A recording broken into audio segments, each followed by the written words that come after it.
Welcome to MMO Gaming, where the Pokemon TCG, One Piece card game and Disney Lorcana come to life. If you want to level up your game, stay tuned and let's switch right into the video. On turn 3, potentially. It's super, super fun. Over on Ed's side, he's playing the more tempo version of this deck. I know in recent sets we've seen the Amethyst Emerald deck become, people have worked the discard package in, kind of divorcing it from Steel and putting it with the Amethyst build. But here, Ed's playing more of the tempo package. A lot of cards that we're used to seeing. There's some Merlin Crabs. There's a lot of Diablos. Sometimes this deck is referred to as, whoops, all Diablos, because there's 16 of them in here.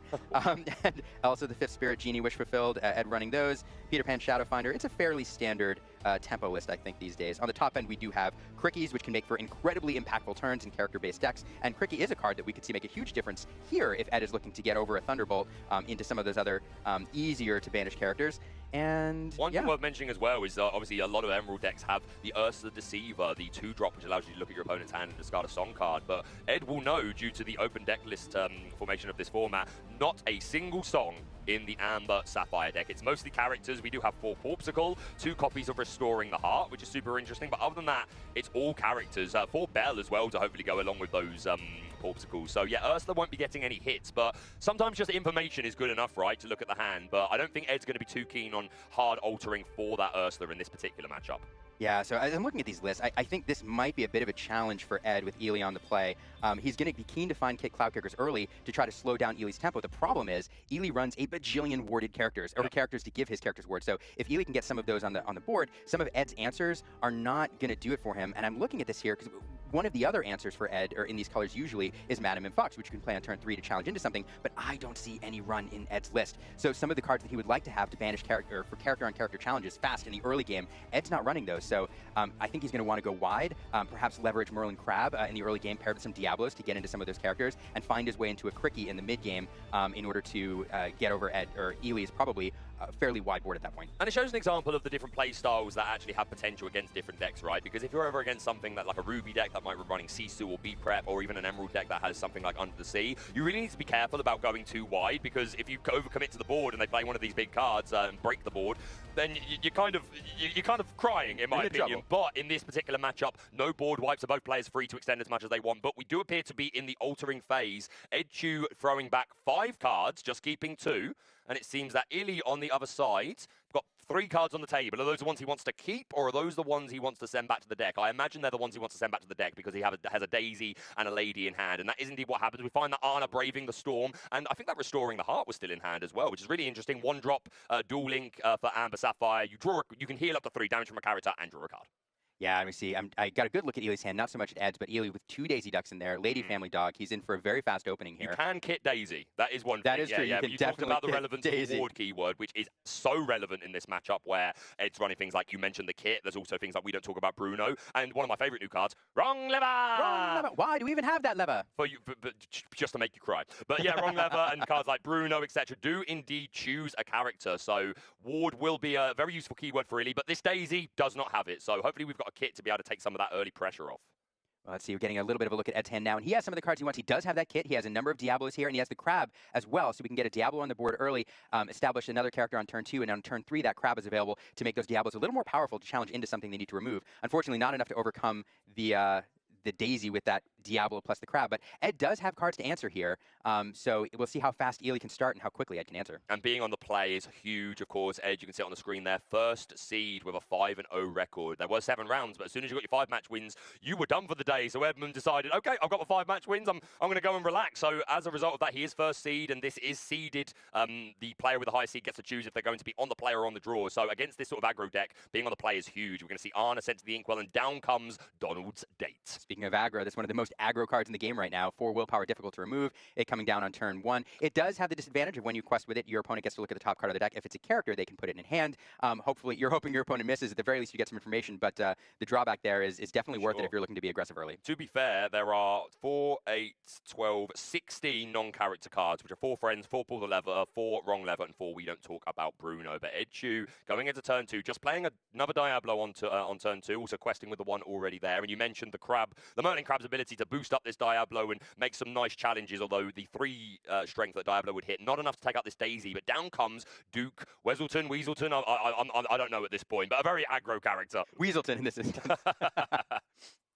Peter Pan Shadowfinder also in Ed Chu's list is going to be a really good card in this particular matchup, of course, having Rush and Evasive, and giving Rush to your evasive characters. And there we do indeed see that Shadowfinder come down onto the board. We're going to quest with a couple of burbs, but now we are threatening the turn 4 giant spectral parrot, Iago, who does have that evasive keyword, meaning while the Shadowfinder's on the board, it will be a Rush 4/6 body. Illy umming and ahhing what he wants to ink here. I see a Wendy Darling in Hammer. Do see that Thunderbolt as well. We don't have a puppy yet, but we're going to go wide. Turn 3 Lady, which allows us to play a cost 2 or less character for free. So we're going to play a second Duke Weaselton, and then we're just going to pass. Illy showing a lot of patience here, understanding the threat of the Merlin Crab isn't so bad, but the Iago Spectral Parrot coming down with Rush is huge. So Illy looking for the right turn to turn everything sideways. Yeah, Illy definitely playing a patient game here. He does have that Thunderbolt in hand. It seems his game plan right now, because right now Ed doesn't have anything which can answer his ready characters other than perhaps bouncing with the Cloud Kicker. On turn 5, we'll have Elsa available, which will be very dangerous for any ready characters. But until that point, Illy's hoping to establish that Thunderbolt, that really big bodyguard to protect his characters and force Ed to devote several characters to removing that threat, leaving fewer to challenge his smaller characters. But oh my goodness, look at this going wide. That's 2, 4, 6, 8, 10, 12 lore on the board for Illy. Illy now deciding, do I want to put any of these characters at risk? And no, he's going to pass it back over. That's 12 lore, more than half of the lore you need to win the game sitting over there now. This one makes sense to me with the Alice seeing coming into play. Of course, when she quests, you can give ward and another lore pip to another character. So wanting to wait until we can perhaps ward something up and get some extra lore out of it. But yeah, Illy's showing a lot of restraint. And we mentioned this yesterday. Sometimes the best turns in Disney Lorcana can be ink pass or ink play a couple of characters, but don't turn anything sideways. Identify the right turn. Illy just pairing up the characters on board that have the same name. A couple of Daisies, a couple of Dukes, a Lady and an Alice. But Edmund does come in with that 5th Spirit Elsa. A really important card to have on this turn. Otherwise, Illy's just going to sit there, build up that board, getting even 2 lore off the board here. Super impactful. So Ed having a lot of the cards that he wanted to have early. And looking, he's not the aggro deck in theory, but he's pushed his lore all the way to 9. Definitely on plan here. Illy's going to hope to drop that Thunderbolt next turn, or several other high lore characters, and try to close out this game in 1 or 2 turns. But Ed pushing the tempo here.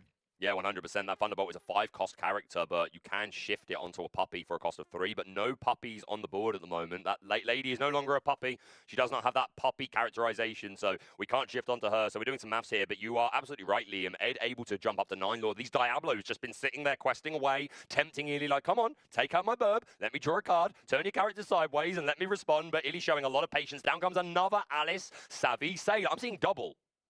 Double Alice. Alice. Alice. Multiple Alice there sailing across the board. Again, these characters give ward and additional lore when they quest. So that means if you do the math, 1, 2, 3, 4, 5, 6, 7, 8, 9, 10, 11, 12, 13, 14. Public math is dangerous, but 14 lore with those Alice's questing. And Illy now thinking again, do I put any of my characters at risk? Ed has 3 characters on the board which can respond. Illy doesn't know. We know that there's a crab in hand unless Ed inked it without us noticing. So Ed will be able to respond pretty strongly to any characters who go questing this turn. Yeah, 100%. Illy doing the famous finger maths. I think we've all done this at some point in our Lorcana careers. Are you a pointer or are you a conductor? Let us know in chat. What's your method for doing some maths? But we are going to exert a quest with this Alice, and I believe that was an indication that we are giving ward and an extra lore to the Daisy Duck. 8, 9, 10, 11. 11 lore, and now Ed quickly doing math now of his own, trying to figure out his response here and how to ideally and efficiently remove as many characters as possible to what he has available. Yeah, a huge lore burst there from Illy from these characters. Has been super patient, like waited until this turn to start questing things, and now we're already at 11 lore, and now we are threatening game. There's 2, 4, 6, 8, 10. There's 12 lore on board, but technically 14 if you account for Alice's abilities. A collection. They're savvy sailors, so I guess it's a crew of Alice. That's true. That's true. They're a crew. They're a crew of sailors. So with 1 crab in hand, that leaves 4 characters able to respond. So Ed will be able to likely remove 4 of those, leaving 1 up to be chosen by the Alice. Did we have that crab? Can you get a decent look at Ed's hand there? We do have the crab. I think I see a lever in there. I'm not sure if it's a wrong lever or pull the lever. The crab is there. Great. That's good. That's going to be super good to allow this Diablo to make a nice challenge into the Lady or the Duke Weaselton. Would be able to trade with that. Nailed it. Thank you. Just doing some maths of his own. Again, this is the World Championship. We're in the top 8. This is not the time to rush. We've got plenty of time for these finals. We're only 12 minutes in so far. Best of 3, so take your time. This is what it's all about. You've worked your whole Lorcana career, and we are going to commit. The crab comes down, gives Challenger 3 to that Diablo Obedient Raven. The Raven is going to trade into Duke Weaselton and draw a card, courtesy of that Diablo. One of the best 1-drops in the game, Liam. Absolutely. It sits there. It gets lore. If you banish it, you get a card out of it. Thanks. And it makes a heck of a crab target if it sits around there for a while. So very good. Very good use of the card there. And this Iago Giant Spectral Parrot, 1 damage on it, just an absolute beast. Obviously, these illusions have that vanish keyword. If they're targeted by an action, then they are indeed banished straight away. I need to double check if Restoring the Heart can target opposing characters, because if so, that could be an interesting way of getting rid of this Iago. I'll just double check. But outside of that, not a lot of ways that we could target this illusion. And this Iago's Giant Spectral Parrot, next to the Peter Pan Shadowfinder, is a match made in Lorcana heaven. Sizing up these blockers here, figuring out how he's going to allocate them. That Peter Pan will challenge into the Duke Weaselton. 1 damage there on the Peter Pan. And then Elsa will clean up that lady, leaving the Daisy Duck Donald's date on the board along with the Alice. Restoring the Heart. Yep, so remove up to 3 damage from chosen character or location. So Restoring the Heart is a way that we could remove this Iago if we want to. It might be a bit late now. We see Edmund going even wider and a smile on both players' face. I think they see the writing on the wall here. We do find Thunderbolt, which is not bad. But a top deck of a Popsicle, not super helpful. I mean, we did need the ink if we were going to play the Thunderbolt, but just, unfortunately, Ed with so much strength on that side of the board, a Crab which can challenge in as well and give something else challenger upon removal. Ed probably has the tools he needs to deal with most everything, but that Thunderbolt will go into bodyguard position as it comes into play, and now we'll have 5 lore available on the quest to allow Ely to go up to 16. Which isn't quite enough. Doing some maths over on Ed's side of the board. 1, 2, 3, 4, 5, 6, 7 lore potential. So we could go to 17. We are going to quest with Alice and Daisy for another 5 lore, I assume, as long as Alice quested first to give an extra lore pip to that Daisy. And you have to go this route at this point because Ed has managed to push his lore total so high. There's really not a scenario where you can leave your characters upright in order to protect them and wait for further turns to kind of close out the game. If Ed is challenging into Ely's characters to keep him from winning, he's not questing himself, and Ely really forcing Ed to respond here, and that's his way of slowing down Ed from winning the game. We do have that ability activated off the Daisy Duck. Ed will find a Peter Pan Shadowfinder, put that in his hand, and is back over to Ed for the response. Yep, we're going to draw a card.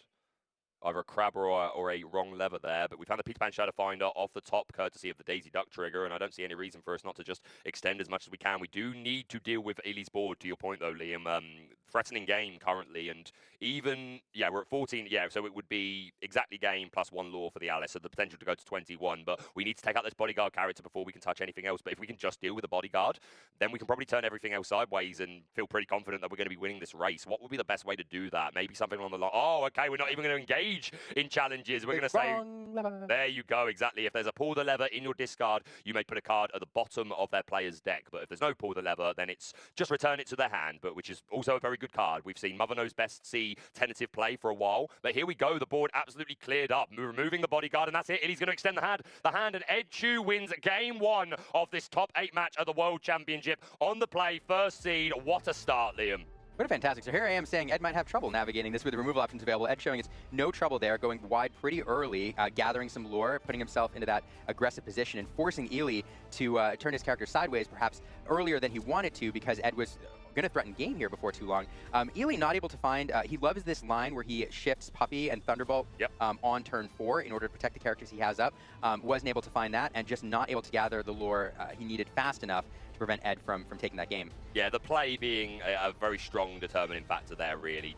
Ely just 1 turn too slow, really, to stay ahead in that race. Maybe on the draw, Ed still would have been able to, apply a slightly different strategy to be able to combat the board and slow Ely down. But in this case, Ed does win and is forced to retire the deck that he just played. Emerald Amethyst now will be done for the remainder of this match, and Ed will be switching to Ruby Sapphire. But what's Ely doing on the other side, Liam? Well, it seems, according to the graphics, that Ely has elected to put the Amber Sapphire deck away for the moment and bring out his Emerald Steel deck. This is a deck that he probably hasn't played too much throughout the tournament. Most people are banning Steel, pursuing strategies in their lineups to avoid this really powerful deck, which is one of the best decks in Core Constructed right now, I would argue, one of the few Tier 1 decks.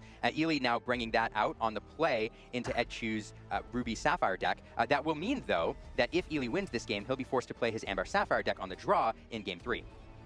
Yeah, so we might see more of that Amber Sapphire and get another chance to see the Puppy shine. But yeah, Emerald Steel, to your point, definitely a deck that has another kind of boogeyman, I guess, in the Lorcana community. Quite often a discard package and running things like the Diablos. We saw Ed utilizing the Obedient Raven in that last match, but will we see a devoted Herald in this particular matchup? Obviously, Ruby Sapphire's strategy here is going to be to ramp as soon as possible. And if you're new to the Lorcana trading card game and you're thinking, what's ramp, Baker? Ramp is just what we use to refer to putting extra cards in your inkwell per turn. So in the in this Lorcana trading card game, you may ink one card from your hand per turn, as long as it has the inkable flourish. But a lot of Sapphire cards in particular have abilities that allow you to put extra cards into your ink well. So we refer to that as ramping, just accelerating our ink, able to play high-cost characters, songs, actions, high-cost cards a lot sooner. And these Ruby Sapphire decks playing things like Be Prepared, the big Sisu. So Ed just hoping to zoom to that sort of 7-8 ink threshold to be able to combat the Emerald Steel strategy. And to be fair, a lot of these Emerald Steel cards do have 2 strength or less, which is what you need for big Sisu. But you always have to respect the presence of something like Pete, which is going to shut off Be Prepared. And of course, Emerald Steel recently playing things like Pete Space Pirate, who's a big 5/5. So we do have bigger bodies there, Liam. Yeah, that's true. This is going to be a super fascinating matchup. Ely is going to be looking to put some hand pressure on Ed early if he can, just get some of those extra cards out there to prevent Ed's ramp getting to the resources that he needs to play those sweepers. But the interesting thing about these discard decks is they're not decks in the traditional discard sense that they're looking to put you into top deck mode as soon as possible. And that's kind of what we saw early on when Bucky was running around in the meta, forcing you into top deck mode on turn like 3 or 4.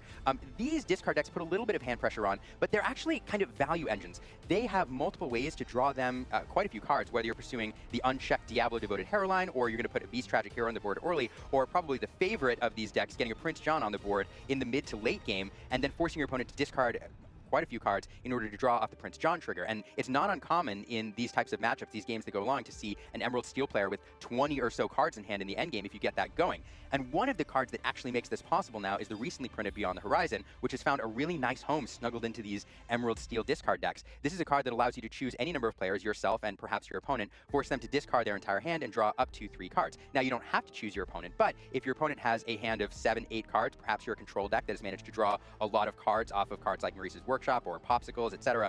You're sitting in the end game with 7, 8 cards in hand, and you're playing Emerald Steel, you have a Prince John on board. Forcing your opponent to discard all of those cards to allow you to draw 10 is incredibly impactful. Yeah, Prince John can get an awful lot of value. He's a greedy boy, but I want to draw attention to one card in this Emerald Steel deck list being piloted by Illy, which is the new Maui Stubborn Trickster from Reign of Jafar. He's a 6-cost inkable 4/4 quest for 3, and the ability, when this card is banished, choose one, either do 2 damage to all opposing characters, or you can banish all opposing locations or all opposing items. Now, this could be extremely relevant in this particular matchup. Ed, not lacking in items. We've got Maurice's Workshop, Fishbone Quill, Porpsicles, Lucky Dime, all that sort of... Is there a Lucky... Yeah, there's one Lucky Dime. So we could see a lot of value generated by this Emerald Steel Dual Link Maui, and even 4 McDuck Manors in the list. Oh, is it? Are there? Yeah. One thing I want to highlight. Hold on, no, it's 4 Scrooge McDuck, Resourceful Miser. Yeah, no manners, but a lot of items that this Maui could have his way with. One thing to know, Ely with a terrible initial draw, a hand full of uninkables, and luckily he found that Morph on turn 2 off the top deck to open up that Beast Tragic Hero shift on turn 3, but his opening hand fairly awful without a turn 1 play there. This is one of the openings that this deck does like. Thank goodness he found that Morph there, drawing off the deck on turn 2, allowing him to unlock this Beast. This Beast will quest for 2 and give him some extra draw and kind of force a response from Ed, but without that, Ely would have been in a very rough spot. You are absolutely right. That is not the sort of hand you want to see in the World Championship. But yeah, that turn 3 shifted Beast is absolutely huge. And Illy, again, this is open deck list. They reviewed each other's lists. Edmund on the item build of Ruby Sapphire. If this was like a DK piece, a Shark build, you might be scared of maybe rush characters like Super Goof, although we're only going into turn 3. So this is a pretty safe quest from the Beast here. And Ely stuck with those 2 Let the Storm Rage on in his hand. They're uninkable. They're kind of bricks in his hand right now. Not a lot of good targets in the early game, usually from Ed Chu, unless he plays a Tipo or puts a Bell on board to allow to target and draw another card. But those 2 cards are fairly useless for him right now. Yeah, Illy really wants to see Ed play a character here so that he could storm it. Even if it's not taking it out, we're going to see the Fishbone Quill, ink the Brawl, play the Fishbone Quill, and we're just going to ink. But thankfully, Illy is going to get to draw 2 cards here. 1 courtesy of the Tragic Hero and 1 for turn. And we find a Morph and a Prince John. At least we can ink, Liam. At least we can ink something. That is true. Yeah, I imagine this is probably going to be an ink Morph, and then it's either the Diablo or one of the Prince Johns, although we don't have any discard at the moment. But sometimes just getting the Prince John down just to threaten it when you do find the discard is good, but also getting this Diablo online is fairly reasonable. I wonder which Illy is going to opt for. It's interesting as well sometimes, because if he missed ink, you might have had to have stormed your own Beast just to draw a card, which then shuts off the ability to draw extra cards. I'm not saying he would have done that, but you might have not been less of a... Not if you want to ink, you might have to. You might have to. In fact, that's probably the play, to be honest. Illy electing to go with the Diablo here. He won't be able to use his ability this turn. It only works when it's exerted, but when it is exerted next turn, he'll get to draw a card each time Ed draws a card on his turn. But with this Fishbone Quill, we can now ink up to 6 this turn. We are going to pay 1 for Vitalosphere, and then we're going to play down Scrooge McDuck, Resourceful Miser. A really fascinating card. You may exert 4 items to play it for free, and then you can look at the top 4 cards of your deck and choose an item to go into your hand. And Scrooge does find that Maurice's Workshop, the engine that really gets this all going, and then the Brawl for the Diablo. Pretty nice start from Ed. With no more Hiram Flavisham around, these workshops are doing work now, propelling these decks into the end game. You really want to find it at this point in the game, so hitting that off the Scrooge feels really good. Ed then brawling that Diablo, getting it off the board, not allowing Ely to draw any more cards. 2 off the Beast is enough, he says.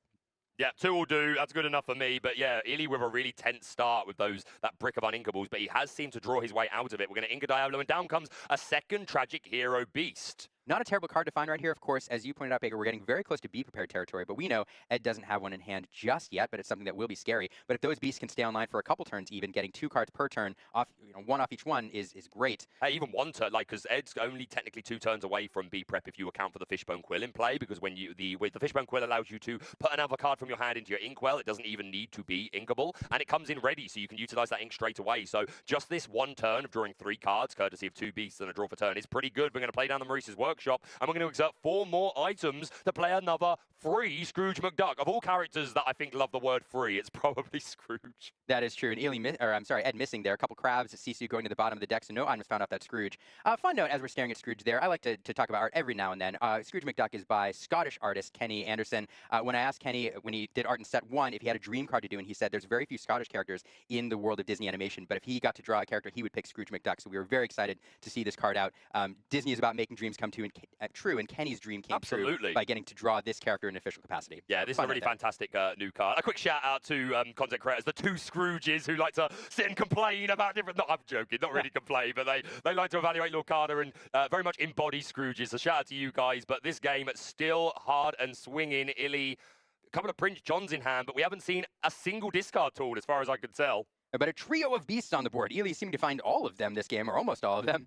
So those will continue to draw him cards unless Ed finds an answer. Without a Sapphire Coil on board, if he gets to a Sisu, that won't do it. So Ed, hoping at some point for a Be Prepared. Ely has been happy to leave those beasts standing upright, ready, drawing him cards, not putting them at risk to being challenged into by those Scrooges. But here comes Ed, not crabby at all to play this Tamatoa, happy as a clam, who's going to pull back a couple items. Do we have anything in the discard pile there, Baker? Not that I can see. All right, so just a big body on the board, but a body that will allow him to get items in play for free if he's allowed to quest next turn. Did we pop our own Popsicle to maybe recur that? I don't remember having a Popsicle. I thought there was at some point, but perhaps potentially not, I guess. Well, there is one in hand, so perhaps I missed that. Yeah, because I think it was a turn 1 Popsicle from Ed, so it makes sense that you would pop that and bring that back. So able to get some value from that Tamatoa. We are going to be inking Pete. So interesting decision here. So if you are scared of the Be Prepared on next turn, you can play a Pete. Now, Ely does have another one, and it looks like that's going to be the play. So it is the Be Prepared turn. Ely shutting that off for this turn. We know Ed doesn't have it. Ely doesn't know that. And then going to play a Prince John. So going wide here, and oh my goodness. 5 characters on the board there. That means that Strength of a Raging Fire will do 5. Yep. Ely singing 3 of them to clean up the board. All 3 beasts singing 3 Strength of a Raging Fire. This is probably a line of play that has never been done before in the history of Lorcana. What a fascinating play. That is a lot of strength. Be a man, you must be... Sorry, I'll calm down. Oh, you didn't finish. It's a great song. Look at these beasts, Liam. What do you call a group of beasts? A herd. A tragedy. A tragedy of beasts. A tragedy of beasts. Oh, I like that. I think we make that canon, lads. I'm not going to lie. A tragedy of beasts. Very cool. This board. And of course, this Pete shutting down actions. Yeah, so Be Prepared. Even if he had it, wasn't available. It's a really interesting board state here. This is a lot of lore on the board for Ely, unless there's the Sapphire Coil, so that will pair nicely with the Sisu if we find it. We draw another Sapphire Coil off the Maurice's Workshop.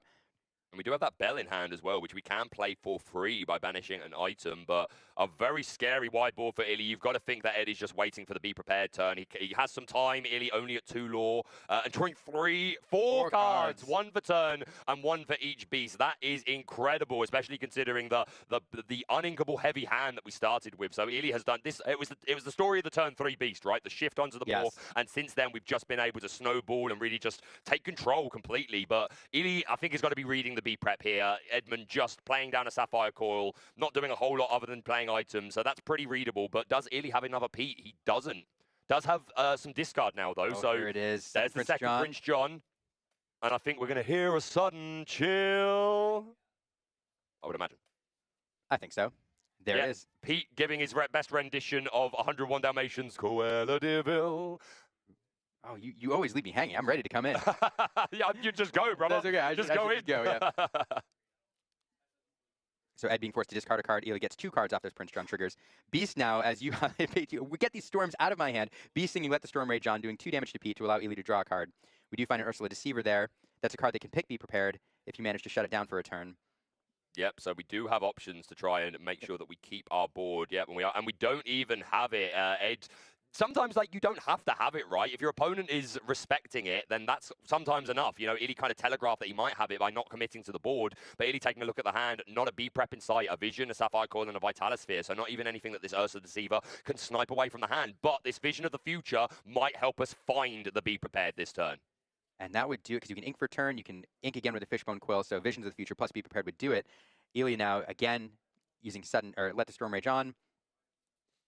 Are we going to be utilizing that final 3 ink? Because we did sing with one of these beasts to put the damage on Pete with Storm Rage on, whereas we've got 3 ink left over here, and I don't think Illy's going to want to play anything. He knows that there's no B prep, but he knows there's a vision, so he's still going to respect it as an answer next turn, right? So, you know, perhaps we could have got another 2 lore out of that Beast Tragic Hero and just paid 3, but you never know what you're going to draw, right? Maybe, like, Illy was digging for a Be Prepared response, right? The P or the Ursula, so I respect the play. And if he picks that Be Prepared and there's no other card draw in hand, then you play the odds and drop that character on the board.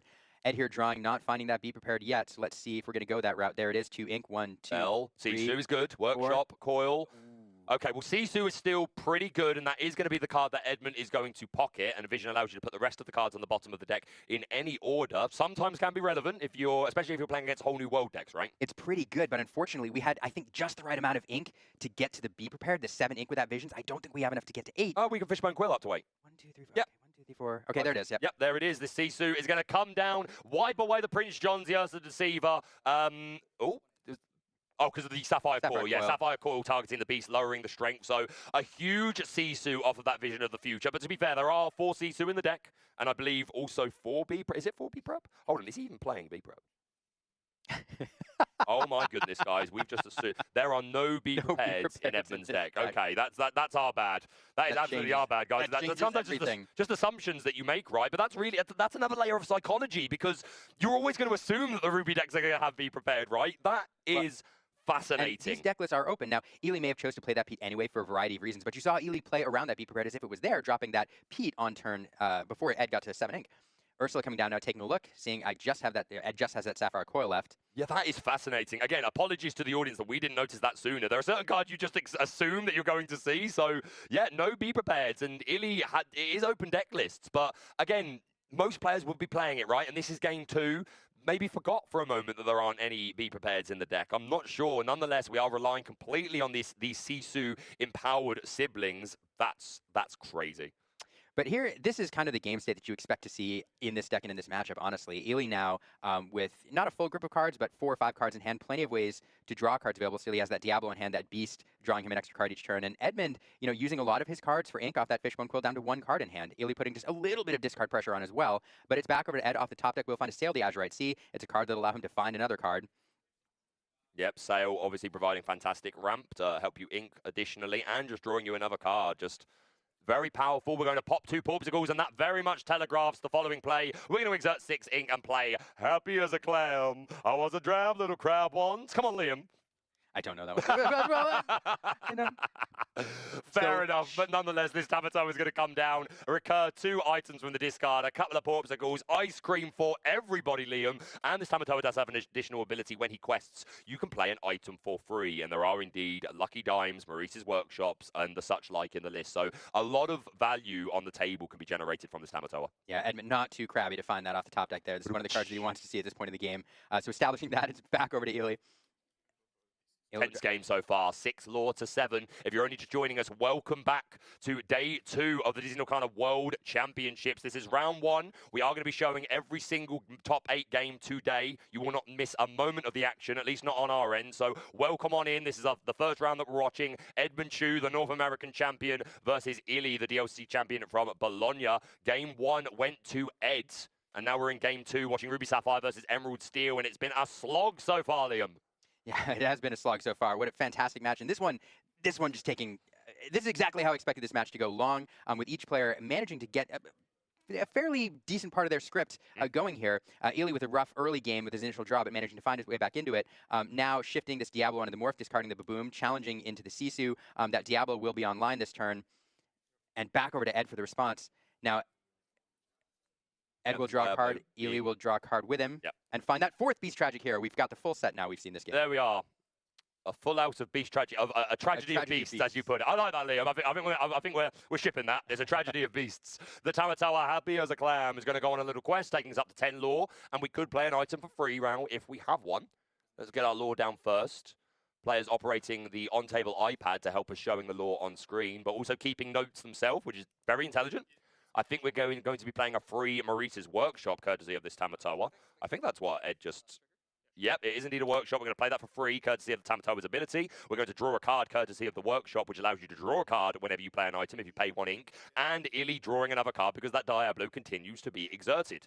That Diablo may not be around for too long. Ed finding a Sisu off the top deck. There it comes down, taking that Diablo, wiping the whole board paired with the Sapphire Coils. That is absolutely brutal. Oh man, what a turn. Illy has drawn so many cards as well off of this tragedy of heroes. We've had a couple of triggers of the Diablo, so Illy has really dug and does have more resources, but that is such a board-breaking play. The Sisu coming down, wiping out everything. The Sapphire Coil obviously able to reduce the strength of a character by 2 when you put a card into your Inkwell, and they do stack. So that's why the Beast Tragic Hero was also removed, courtesy of Sisu's ability, which, it doesn't target, but it removes characters with 2 strength or less. Doesn't target quite specifically important, but getting around the ward keyword, and down comes the Tamatoa, so shiny. That's true. So we have both Tamatoas here on board, the medium Tamatoa, the big Tamatoa. Let's not forget about Drab Little Crab, baby Tamatoa off an Emerald. Never sees play, but he's still there. I do love that, though. That's one of the best things about Lorcana, right? Is because you never see the Drab Little Crab in the film, right? It's just mentioned in the song. Yeah. So the fact that the artist, the Lorcana dev team were like, okay, well, let's see what that looked like. Absolutely, I'm so in love with this game, man. But this So Shiny Tamatoa is super good on play and on quest. You can return an item from your discard to your hand, and even more. He loves an item, does Tamatoa. All of them do, to be fair, but this one in particular will gain 1 more lore for every item that we have in play, and we do have a lucky dime that has been found courtesy of the new Scrooge Resourceful Miser. Our Sisu's going to go on a quest that's going to take us up to 13, Liam, and I do believe we are threatening game at this point in time because we have the lucky dime in hand. 3, 4, 5, 6, 7. Even without the dime, we are threatening game, Liam. I think this might be over. This is pretty much all the parts of this deck on the board right now. We have both crabs. We have the dime in hand, Scrooge McDuck, all of the pieces here with all of the item synergy. Yeah, it's going to be hard for Illy to come back with this. He does have a couple Brunos. We can sing and send some of those characters back to hand, maybe stall this a little bit. The Storm on the Tamatoa, just drawing another card. I think Illy sees the writing on the wall. You can see the facial expression, and he extends the hand.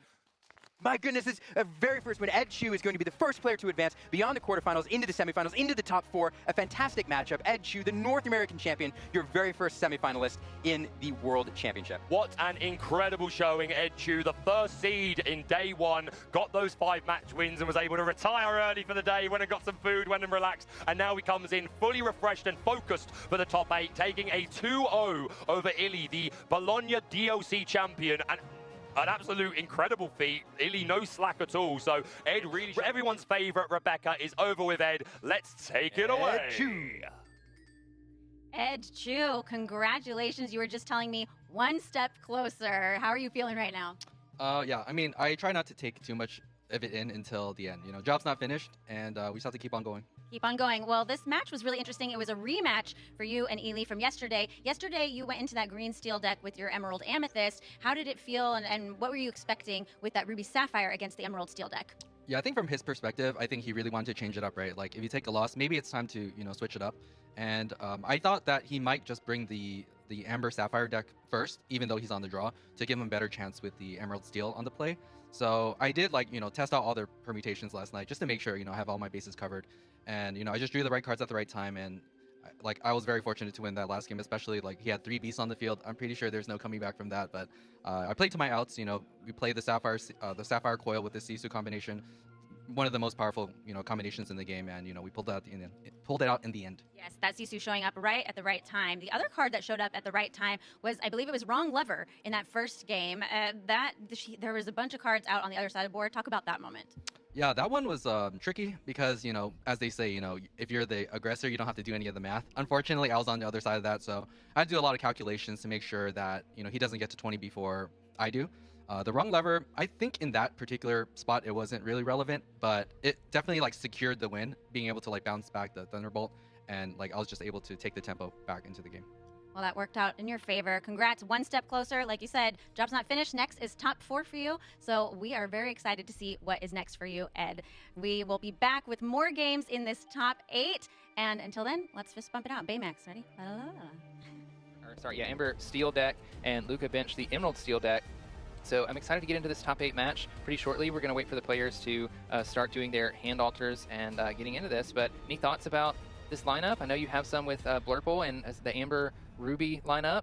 Now, we actually came to this after hand alters are done. These players are ready to go. Okay, they're ready to go. Yeah, they're ready to go, which is super exciting. Luca there with the Disney Lorcana sleeves. We got double sleeve there. You see that giant deck there on the left. The fist bump there. Love this from these players. Wishing each other luck. And here we go. We are off to the races. Luca off first with a turn 1. Chernobog's followers. The standard play from this list. Standard play. We are going to go over to Luca, who does draw the Tipo for turn, but I think we have some ramp in hand already. He's going to just go ahead and ink that and pass the turn back to Luca. Yeah, so this is a deck. One of the reasons you play Blurple in this particular matchup, one of the reasons Luca brought it, or in this format, is it's a really good deck on the play. And so knowing that you're going to have to navigate different decks on the play and the draw, this is a deck that Luca likes to bring in when he is, or that Lucas likes to bring in when he's on the draw. Looks like Luca is playing this Diablo Obedient Raven on turn 2. Yeah, I'll highlight. This is an action. Well, this is a pretty standard list from Luca there on the left. I'm taking a look at the deck list. We do have the Hades Ruthless Tyrant worked in. Yeah, it looks like it is a Maui Half Shark list. We're playing a couple Pirate's Life as well. So rather than the typical Ruby Amethyst that some of us may be used to, full of the bounce package, we're leaning into the Maui Half Shark sort of actions package here. I'm excited to see some of the cards in Lucas's deck list as well. We've got one of the new Radigans. There's only one copy of it. The 4 willpower Radigan that you have to ink every turn or else he gets banished. But he's basically playing the Blurple list that does the Amethyst thing better than most other Amethyst decks do. As we see Lucas on turn 2 playing this Tipo, ramping so that we can get ahead, get to those genies, those 4-cost characters that you may want to be playing. But we do see Luca playing this library on 3 after going pretty wide with 3 1-drops here. This is a fantastic play on turn 3. These are characters on Lucas' side of the board that he's going to want to use to push the lore total. But eventually, those characters are going to be banished either because he chooses to banish them, in the case of Chernobog's followers, to get additional cards, or because Lucas challenges into them. Sticking them in that library will get him some extra cards. This is a great turn 1, 2, 3 with 1 on 1, 2 on 2 in the library on 3. And as we look at Lucas's hand too, it's a little bit slow in response to something like this. We have the Genie in hand that we can play. There's an Elsa that we can maybe follow up with afterwards. I see an Iago in hand as well, but we don't have a Peter Pan Shadow Finder that we can use to rush in. So I feel like this library is going to be sticking around for a little while just because it's going to take a couple turns for Lucas to really start developing a board. And if Luca can respond with some of that removal that we see in Ruby through cards like Brawl or even Maui Hero to All, things like that, to sort of keep characters off of Lucas' side of the board, that library might be able to start ticking up lore as this game goes on. If you're going to need to respond to it, you're going to need a bigger body on the board. And here we have Iago Spectral Parrot, or Giant Spectral Parrot. I always forget the giant, but he is a Giant Spectral Parrot, which will enable him to do some work clearing out that library, but it'll take a couple turns. This is one of the new the Illusion characters. This actually came out in set 7, kind of previewing what we're going to see in Reign of Jafar. It's a card that's become pretty popular in these lists. Yeah, you're definitely going to need to get some characters out to deal with this library so it doesn't get too out of hand, especially with Luca building out this wide board with these 1-drop characters that you kind of want to be banished. The Chernobog followers, you can quest with them and then banish them to draw a card. If they're at the library, you get to draw an extra card. And the Diablo, you really don't care if it gets banished or not usually because it'll replace itself and draw a card as well. But while it's at the library, you get to draw an extra card also. So it's a great way for Luca to keep cards in his hand. We see him playing the Merlin Crab here, utilizing this Diablo, giving it Challenger +3 so that it can challenge into this Tipo. It'll get banished at the library, like we mentioned earlier, and Luca gets to draw 2 cards from that. Yeah, great trade there. The Diablos are little menacing cards. They sit around the game lore, but probably one of the favorite crab targets for this deck. Yeah, one of the better ones just because the Diablo, having 0 strength, not always the most useful, but if you can make a use for him as a 1-drop character and have him trade up even into a 2-cost character like Tipo, you're pretty happy about that. As we go back to Lucas on his turn, though, we're moving into his 5-ink turn. I do see an Elsa in hand that we can play if we want to get that out. It looks like we're going to opt for the Genie, playing him. He's an evasive character, 2/4, 2 lore, and draws a card when he enters play. Yeah, and that library, we talked about how menacing it is, how likely it's there to stay for a while. Luca, though, running that Cusco, which is a card that can enable him to banish locations if they become pesky later on as well. So an interesting tech card there, a way to get around items and locations. Of course, he's putting a lot of work into banishing this library the traditional way with damage, so likely not to be around too much longer that way. But Cusco, a fun tech card there. Yeah, and another thing that we see from Lucas is he inked a Monstro. He's only running 2 in his deck. It's a new card from one of the more recent sets that Blurple got that helped them in sort of a board wipe way. Blurple's really good at being able to draw a bunch of cards and keep cards in hand, so you can play out this Monstro, discard a bunch of cards, and challenge with it over and over again. I'm not sure how useful that card's going to be in this matchup, but if Luke is able to build a wider board, he may need one, and he only has 2, and one of them was just put into the inkwell, so something to consider. Another fun card, just to highlight from Luca there, he did pull his 1 copy of Ursula Sea Witch Queen. He's only running 1 in this deck, but it is a shiny version, this Store Championship version, a Set Champ version. So fun to see it. I don't know if we'll get to see it played, but fun there. The Chernobog's followers go into the library, banishing upon questing. Luca has now got 3 cards off that library and using his next thing to play Magic Broom, putting that in the library as well. So a lot of reading going on right now. Lots of reading. We're studying up here. He's also going to ink that Ursula for turn so we can play turn box followers, banish that broom when a character is played. The broom draws a card when it's banished, and then draws another card at the library. Luca has drawn tons of cards from this library at this point. You can see why we were mentioning earlier, it was important for Lucas to get rid of this library, not only for the lore gain that it gets every turn, but it just enables Luca to dig really deep into his deck, find the cards that he needs, and set up for the later in the game. Yeah, Beast here will sing Friends from the other side. A card all the way back from the first chapter, still seeing play here. And we draw into that other Monstro. Second Monstro, yeah. Two, and we found the second one now. Always good to draw some cards first before you make any decisions on your turn. Lucas just looking at what options he has available to him. Like we mentioned earlier, Blurple is so good at just drawing cards. You have a ton of characters that draw cards when they interplay, when they're banished, cards like Friends on the other side that allow you to draw cards. A lot of this deck is essentially Sapphire ramp cards and Amethyst cards afterwards, so yeah, do the thing that Amethyst does. This deck has a lot of high end on the top and a lot of high end removal too. Oftentimes you run Hades, you have cards like Monstro, so ramping and getting into that endgame is super important for these Blurple builds. You do have answers in the mid game though. We do see an Elsa there, which will allow him to answer some ready characters. We also have Foxes, so a lot of interaction in the early game. But we are going to sing a second Friends from the other side here. Not sing, but play with ink. So drawing 4 cards this turn off those double Friends. I think we're up to like 6 or 7 cards in hand for Lucas at this point. You can see both players really valuing cards in hand, understanding that this game is going to go to the late game, and the person that's going to come out ahead is going to be the person with the most resources. And so we're going to see Lucas inking that Tipo, playing a Fox, bouncing this Genie, using the Fox to finish off that library, and then we're going to go ahead and quest it with this Iago, which can do it pretty safely because it has evasive. Yeah, so back over to Luca here for the response. Luca now inking his 6th card. After questing with Chernobyl followers. Drawing cards first before we make any decisions. Just a small sign of, just how professional these players are, how good they are at TCGs. You always want to see your unknowns before your knowns. You don't want to ink a card before you draw a card, and then the card that you drew is one that would have been better for you to ink. Would you rather have an inkwell? We're also getting close to some of these critical turns for Ruby Amethyst, we're going to get up to 6 ink this round, but next turn we will be at that 7 ink critical point. Oh, and it's another library gift for Bell. We'll send that crab over there. That crab will challenge into the Fox, banish itself, or be banished upon the return by the Fox, and then drawing a card off the library. So library doing a lot of work this game. Luca doing a little board control there. We have another Ursula Sea Witch going into the Inkwell, followed by Diablo, who will move immediately into the library. Lucas does have that Cusco in hand that we can use to get rid of this library if we want to. He's only playing 1 Cusco Selfish Emperor, but when it gets played, you can put a location or item card into their player's Inkwell. And of course, Luca isn't playing any items, so nothing to worry about there. We'll see if he chooses to play this and get rid of the library. There is that Cusco. You highlighted it right there. Going into the Inkwell exerted an efficient way to remove it from play, and getting a 2 lore quester on the board as well. So big swing there.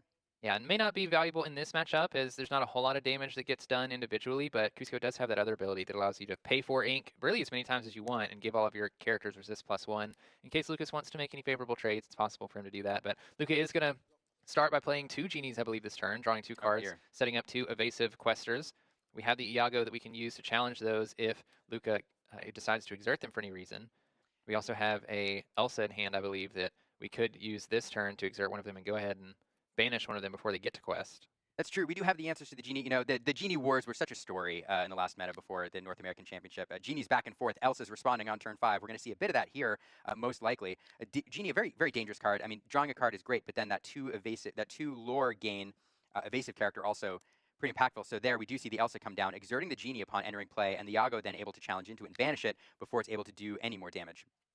I don't even think we inked this turn either. We could set up I think a Peter Pan Shadowfinder if we wanted to. We're going to go ahead and quest with this Cusco, push our lore lead a little bit, catching up to Luca at 6. So Lucas now at 4.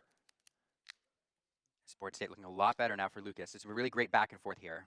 And this is the dangerous game you have to play against a deck like Ruby Amethyst. You don't want to overextend because it looks like Luca is playing 3 Be Prepareds. And he just drew one off the top. Okay, so as you said it. The cat and mouse game that you have to play against Ruby Amethyst is putting just enough characters out there to want to make Luca use one of these Be Prepareds, but not so many that it puts you behind. Luca taking a second to consider what he wants to do for this turn. Lots of cards in hand to work with as well. Usually you're wanting to save those Be Prepareds also if you can. If you can just challenge and banish some of these characters on their own, that way you can save it for when you really need it. Yeah, it's so important to time this properly because the problem, unless you have a character to sing it, is oftentimes you're giving your opponent the initiative. Then you do manage to clear the board, but it's back over to your opponent because you usually don't have enough ink to do much else. And then in this instance, Lucas would have all of his ink available to rebuild the board rapidly. And so Luca trying to figure out the exact moment when the pressure is just too much that I have to reset everything. Ideally, Luca would like to have a lot more ink on board so he can play the Be Prepared and then establish a character or two right afterwards. So it looks like we are going to ink and play a 3 ink character. Inking the Pirate's Life, notably. We are playing 3 of those, so can't get that back with Maui Half Shark later in the game if we want to. We're going to play a Merlin Crab, giving Genie that Challenger +2, so we can go ahead and banish this Cusco. And then there's the Maui Half Shark. Maui Half Shark. This is one of the finishers for this deck. Getting that on the board here enables a little bit of lore game, but it's also a powerful evasive challenger. Now this shuts down, this makes it a lot less tempting for Lucas to challenge into that Genie and banish it. So now something else to consider. But we do have another Elsa on board, and with that Parrot in play, there it is, that Elsa is going to exert that Shark. And we have the Crab to follow up. This is pretty big because we can use this Elsa and Crab to just go ahead and banish the Maui Half Shark before it was able to do anything. Maui Half Shark there and gone again, the perfect answer there, but Lucas forced to take the entire turn and 2 cards to respond to that 1 Half Shark. Then he will use that Elsa to clean up that last Genie, and now that board state, again, looks a lot less intimidating. So it's just back and forth here in this mid-game, each player trying to control the other player's board. Both players getting a little bit, well, I say that, I think Luca just riffled through a couple different cards. I think Lucas was challenging and banishing that Diablo, so we're going to move on to Luca's turn. Luca now with 9 ink available. Taking a look at all his options, pretty big hand. Look at all those cards. You know, the library doing a ton of work. Luca having played a lot of cards, still plenty of options available with so much card draw in Amethyst, in this Amethyst build. And he has his last library in hand, too. He's only playing 3. We've seen 2 already. He's going to start with a Genie, playing that out, draw a card. I think that's the 3rd Genie we've seen this game. Starting piping to play Finders Keepers. Okay, so we're just going to continue to draw cards. Finders Keepers is just a 5 ink song that you can play and draw 3 cards for. We mentioned earlier, you know, the person that usually finds themselves ahead in these Amethyst games, Amethyst Mirrors, because Purple and Ruby Amethyst are pretty similar decks in a regard. If they're looking to go to the late game, the person with more cards in hand is definitely at an advantage, and Luca is prioritizing that currently. Yeah, and the hand disparity is going to make a big difference here shortly, as you highlighted, Brandon. Luca's down to 4 cards with that card draw there, just using a lot of his resources to respond to Luca. But Luca just drawing so many cards. Lucas responds with a Genie of his own, drawing a card off the Genie, and drawing into another Genie. So this is the Genie Wars all over again. It's Genie after Genie. Here it comes again. It'll draw another card, and now this board getting really wide and scary. Yeah, I'm getting really tempted for Luca here to play that Be Prepared that we have on the front of our hand. Lucas just, this is one of the things that Amethyst is good at. We're playing the Genies. We don't want them to be banished, but at least they replace themselves, right? So if Luca does happen to play this Be Prepared on the next turn, at least the Genie drew you cards. Lucas perhaps knowing that might be inbound, or just perhaps looking to push his lore a little bit, questing for all 3 of those characters. He'll push his lore to a little bit higher. Lucas starting with 10 ink currently, so there's a couple things we can do this turn. I do think we've missed some of the lore gain on Lucas's side. If Elsa and Crab, there we go. There we go. There we go. All right, that's a little bit better. Even all at 7. Luca having a handful of cards currently. Again, these matches are untimed, so the players have plenty of time on their turns to think out every possible interaction, every possible series of events so that they don't miss anything. They are playing for the World Championship. Moving on to the semifinals here. Go ahead and seeing friends on the other side with Merlin Crab here. Just draw 2 cards. We see just how much these players prioritize cards in hand. Yeah, Genie will quest. I think Usually you may be spells. right. Oh, I see the 7 ink pulled to the side to the left there. Are we going to do it? Or are we going to bounce something with the Merlin Fox maybe? Thinking about it. Yeah, we want our Merlin Genie Fox, back bounce so we the can Genie. replay it. All right, where's Baker when you There it is. I don't know if you heard that. We had to do it. I don't think they heard it.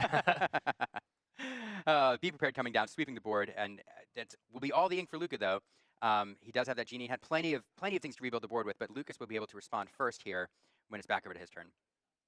Yeah, and this is where you have to rebuild. This is why cards in hand are so important, because you reach these states where you're basically reset.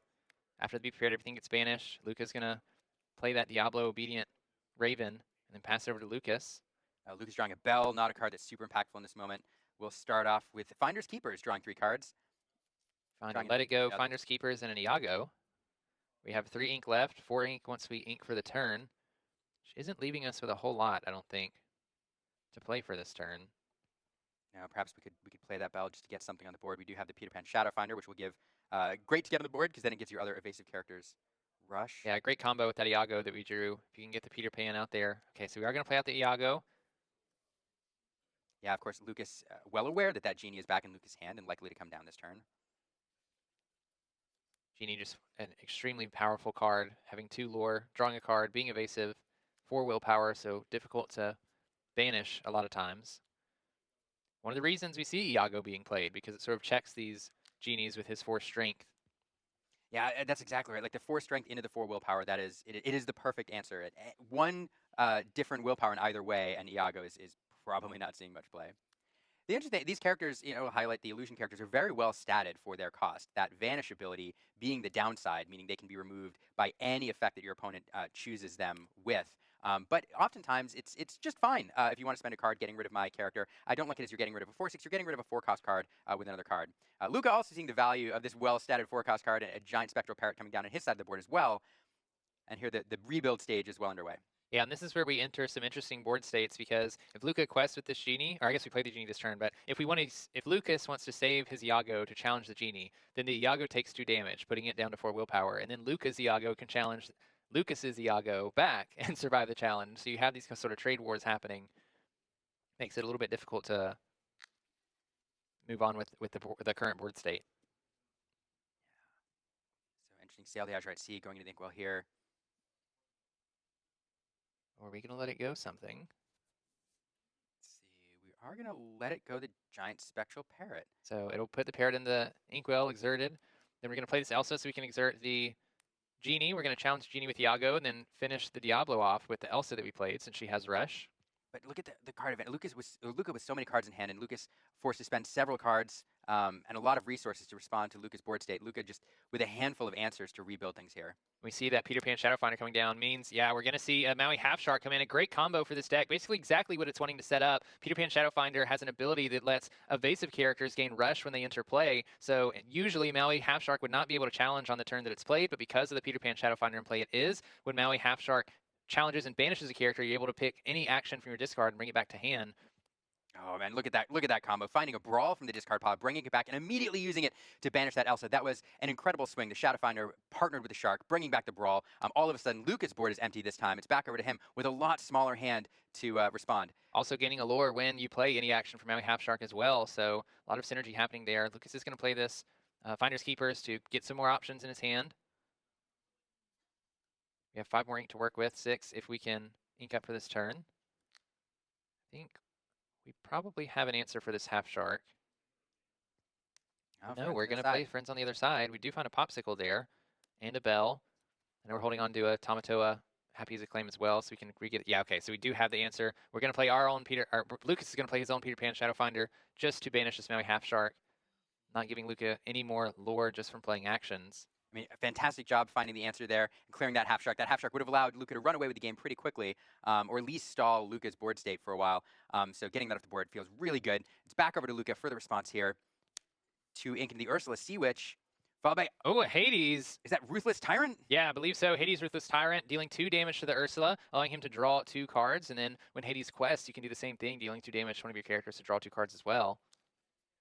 7-cost character that can Sing Be Prepared if needed also. Yeah, it's a fantastic card. It's come out in set 8, worked its way into these decks pretty quickly. Usually see a couple of them run, at least one.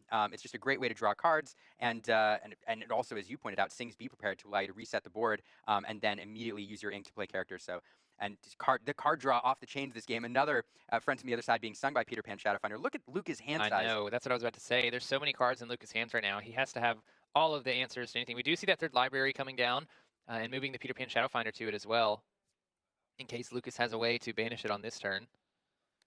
Going to start with the Finder's Keepers for Lucas, drawing 3 cards. Find a Croquet Mallet and a Peter Pan Shadowfinder, along with a Tamatoa Happy as a Clam. That Croquet Mallet, a set 1 card, set 1 item card. Sometimes these things come back. Just interesting things to see here. It's an item card that, when banished, gives a character Rush, so could be useful in this matchup if we see this Hades turn sideways. Lots of crabs in hand. All 4 Tamatoa Happy as a Clam there at the front. I don't think I've ever seen that before in Lorcana. We saw 4 beasts last match, last match. 3 of them play at a time, and this time we have all 4 crabs stacked up there. What do you call a group of clams? No idea. I don't know. A sheldom, a shell, a clawful of crabs. Lucas taking a lot of time here to think through how he wants to approach this turn, what he wants to play. It can be really tricky in these later parts of the game against a Ruby deck in general, but especially against Ruby Amethyst, because we see Luca has so many cards in his hand. I think that's 8 cards in his hand off to the side. He's spit dice down to show everybody, which means he's likely going to have answers to whatever we play. Not to mention we've only seen 1 be prepared. Luca is playing 3. Not playing any Sisus, I don't believe. No, this is just a challenging board to respond to. We'll see one of those happy as a clams go into the inkwell. You know, these are cards that you do want to see in the end game. There's some of your higher end cards, but just not a lot to be done with them right now. It'd be nice to get a bigger body on the board, but again, that library unchecked, you know, Luca's going to be able to draw more cards, more lore next turn, and not a lot of instant answers right now. So there's that. There's a Croquet Mallet being played. I was about to say something that's, I think, kind of interesting. You know, these Blurple decks usually are looking to build up a slew of items so that they can finish the game off with their Tamatoa. Oh, so shiny. I don't even think... Is Lucas not playing the big Tamatoa? I guess he's not. He's only playing the Happy as a Clams. I'm looking at the deck list here.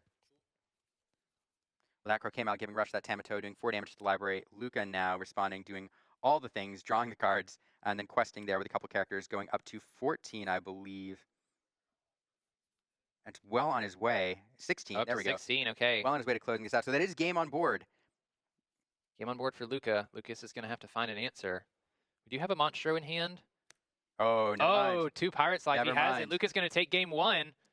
Oh my goodness, what a finish. I don't know how long Luca was sitting on this Pirate's Life. I know one of them is in there for quite a while, but having exactly the amount that he needs to close out Pirate's Life, a card, of course, that gives you 2 lore and takes 2 lore from your opponent. That's game 1, Lumineers. Luca taking that from Lucas. And on the play, with Ruby Amethyst, 1 game away now from being the 2nd player to qualify for the semifinals in the first ever Disney Lorcana World Championship. Luca, though, a chance to respond at this point. That Ruby Amethyst deck will have to be retired. Luca will move on to his other deck. Yeah, now Lucas has to decide if he wants to play this Blurple deck or if he wants to try playing his Amber Ruby deck, which, looking at the deck list here, looks like a pretty aggressive list. I wouldn't be surprised if we saw the switch being on the play, but it looks like he's going to stay on Blurple here, going up against Emerald Sapphire. Yeah, I don't know what his sleeves look like, so I can't tell just yet if he switched it up. But the ink indicators do seem to indicate that he is on Blurple, and that's what the graphics are indicating as well. So we could be in for a longer match here. Some of these green-blue lists, these Sapphire Emerald lists, games can go rather long. They're built to kind of control the board. Usually, if you're on the item variant, you're building item engines, and then you're working in sort of a game state that allows you to close things out pretty quickly. And Luca is on that. I see 4 Oswalds in the deck. Lots of items, including cards like Galactic Communicator, Merlin's Carpet Bag. What's the one that I'm... Do we have a Radigan's? Yeah, right here. 4 Radigan's Marvelous Traps in there too. So we saw some of those cards used yesterday. It's actually been a fairly popular list here by some of the top players. Zach Bivens running a list very similar to this with 1 or 2 cards difference and navigating his way into the top 8 as well. Kurt Spice, I think, on this list. No, Kurt's not on this list. But there's a couple players running that here. And to give you an idea of what these decks are trying to do and just how item heavy they are, most of these decks run in the range of 30 items. Zach Bivens' list has 30 items. The other one we saw yesterday running 29. So half the cards in this deck usually are items, giving those Oswalds plenty of cards to hit, and also making the board states just, I don't know another way to describe it, but ridiculous in the end game with all sorts of items, getting all sorts of abilities activated every time things are inked or things are played. It's rather wild. I saw you doing math. Yeah, there's 30 items. 30 on items. List. So those Oswalds are very likely to hit if Luca can find them early, and Lucas is going to need ways to interact with those Oswalds because the amount of value that you create from those Oswalds, just being able to ink a card and then flip them off the top. We do see an Oswald in hand for Lucas at the start here. When we look at Lucas's hand, we do see ramp through Tipo as well, and a sail. See what he decides to keep in his opening hand. Yeah, those Oswalds, sometimes in other decks, they're high rolly cards. You know, you can hit off the top a big card like a Lucky Dime, but oftentimes you miss. But in these decks, 50% of the time you're hitting. And if you can establish it on turn 2 and start dropping items off the top of your deck, like Merlin's Carpet Bag's a 5-cost card, I believe, or Lucky Dime, a 7-cost card, I mean, the value you get out of that can really allow you to close things out really quickly. Yeah, I'm trying to look through Lucas's list here to see if there's any particular card that would help us get rid of one of those Oswalds before it gets much value, and I don't think there is. There's at least not before his turn 4, before the Oswald would be able to get a little bit of value. He is playing 1 copy of Ice Spikes, which would allow him to exert a character when it's played, so you could potentially set something up to banish that Oswald the turn that it's played. But other than that, I think it's not going to be until he can get up to 5 ink and play something like an Elsa to exert one of them or let it go before those Oswalds start getting their triggers. And all it takes is 1 or 2 good items fall off the top from an Oswald for this Emerald Sapphire list to really start rolling. Yeah, this is an engine builder list, as we call it. It's a card that wants to get a bunch of pieces on the board that all interact with each other to do several things when you do one particular action. And sometimes, again, in the end game, following these board states is rather tricky. So if we get to that point, we'll try to help you navigate it, but you have to pay very close attention when this deck gets clicking. Yeah, because there's a lot of triggers that end up happening with all the items that are in there. I think this is the closest deck we really have to like an OTQ, a one-turn quest deck that is just, you have a bunch of items in play. I'm noticing that Luca is playing 2 Lucky Dimes, and so if he can get both of those out there, all he needs to do is get up to 10 items and then drop a Tamatoa so shiny, and he has game. But we are going to get into this second game of the second top 8 match today, and we're going to start with Lucas inking a bell and passing the turn. And it's over to Luca for that turn 1 popsicle. That's something Lucas would have loved to do, so Luca on script so far. Back over to Lucas. And we are looking at Lucas' hand here. We do see that Oswald, as you highlighted earlier, Brandon. That'll be a great turn to play if he can get it on board. Lucas does find the ramp with the Tipo here, inking one of our Tamatoa happy as a clam. We saw 4 of those in hand last game, and Lucas is going to go ahead and ink another card from hand to start this ramp process. Luca, we see that Oswald being played on turn 2. Yeah, and it's really important to hit that ramp. I mean, the first answer that Lucas really has for that Tipo is getting that Elsa at 5 ink, and so wanting to get to that 5 ink turn as fast as possible. Tipo now questing for a lure. Lucas starting to push his lure total a little bit higher, but it's back over to Luca, and that Oswald will be sitting there waiting to be activated this turn. If we have a ramp card in hand too, we can ink twice, can potentially get 2 items off. We're going to ink one of our Tamatoa so shiny, and we do find a Radigan's Trap off the top that's going to get played. It'll come in exerted, but Radigan's Marvelous Trap does not need to be exerted to be used. No reason to use it now. When it's banished, your opponent, you banish the item and an opponent loses 2 lore. And we are going to play a hidden ink caster as well. So Luca gets to draw a card now. All of his uninkable cards can be inked. And that's a really important card to establish in the early, or at least early mid-game in this deck. There are so many uninkables. It is a risk. So Hidden Inkcaster also gets you another item on the board, but turning, again, as you pointed out, all of your uninkables into inkables, an important card here.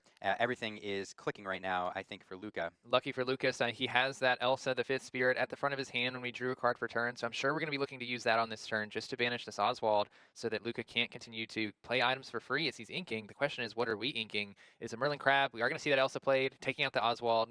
Excellent answer. I mean, that's exactly what Luca wants to do in this game plan. Ramp and then get to that Elsa as fast as possible. Shut down that Oswald, because a runaway Oswald is no good for Lucas. Now, for Luca, this deck does draw a lot of cards, but it generally does it leveraging the Workshop. Yes. Luca's going to be looking to get a Workshop, Maurice's Workshop, in play as soon as possible. That is also a juicy target for that Cusco in Lucas's hand there. Unless he finds it, his card draw is going to be slowed down a little bit here. So losing that Oswald field's pretty impactful at this moment. I couldn't agree more. Sorry, keep going. No. I was just going to say, I couldn't agree more. I feel like the Workshop is one of the key cards to this deck if you can't keep an Oswald in play. And we do establish the Workshop. I think Lucas will be holding on to this Cusco to get rid of it on the next turn potentially, because we will start seeing quickly how much Luca can utilize this if it sticks around for very long. Yeah, Maurice's Workshop, again, the card that allows you to draw 1 card if you pay 1 ink every time you play an item. And in a deck running 30 items, that's a lot of extra cards. Yeah, and especially in a Sapphire deck where you're usually able to have extra ink in your inkwell anyway, you're almost always able to pay that extra cost. We are going to sing Friends on the other side. We're going to draw Friends. And I missed what the other card, another Elsa, I believe, the 5th Spirit. Elsa, not cards that you're sad to have in hand at this point. No, always good ways to interact with the opponent, especially if we see like an Oswald come down. We're going to ink a Friends, and we are going to play that Cusco, getting rid of the Workshop. Lucas understanding just how vital that is to Luca's game plan, saying, I don't want you drawing any extra cards. If Lucas can continue to draw cards and put things on board, Luca is going to have a difficult time dealing with it, as this isn't Ruby Sapphire that we're playing, or Ruby Amethyst, it's Emerald Sapphire, so the only version they have of a board wipe is something like Under the Sea. Usually you have to set up some Sapphire coils in order to really get value out of it. If Lucas pulls this game out and manages to take this game, that banishing that Workshop right there in this moment is huge. Everything could have pivoted on that play. So having that Cusco in hand and able to hit it right then before Luca was able to get any cards out of it is incredibly important. Lucas a little bit low on cards too, though. Only 2 Elsas and a Hades, Infernal Schemer. But a fantastic board state with 6 lore on board right now. And Luca not really with any answers, although playing that Happy as a Clam to pull back 2 items feels really good. And now we understand why he used Radigan's Marvelous Trap last turn. Yeah, and also something to note, that Cusco puts the Workshop in the inkwell, meaning that these Tamatoa Happy as a Clams can't pull those Workshops back. Just a small little detail there on the Incredibly important. Yes. Huge here, because that workshop certainly would have been pulled back from the discard pile by that Tamatoa Happy as a Clam. And Lucas, again, with the answer to that Happy as a Clam with the Hades, sending that to the Inkwell as well. So giving Luca a little ramp, but once again, Luca establishing a card he wants to in order for his game plan to actually work. And then Lucas able to answer it immediately. And now with that Hades, we have 1, 2, 3, 4, 5, 6, 7, 8 lore on the board. Luca's going to have to find some answers or start cycling traps again to keep Lucas's lore gain under control. Yeah, and I know Lucas has been holding on to an Under the Sea in hand, which would hit a lot of characters on the other side of the board. It wouldn't hit all of them. We are going to start with a Popsicle, though, so unless we can ramp an extra 2 cards this turn, we can't use Under the Sea just yet.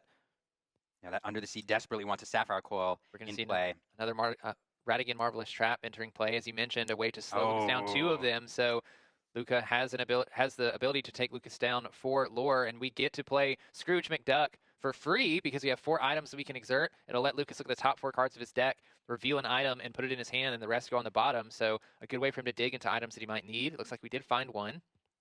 There it is, that workshop. Oh, yeah, finding that workshop. Luca very happy to see that there. He needs that to really power him into the end game here.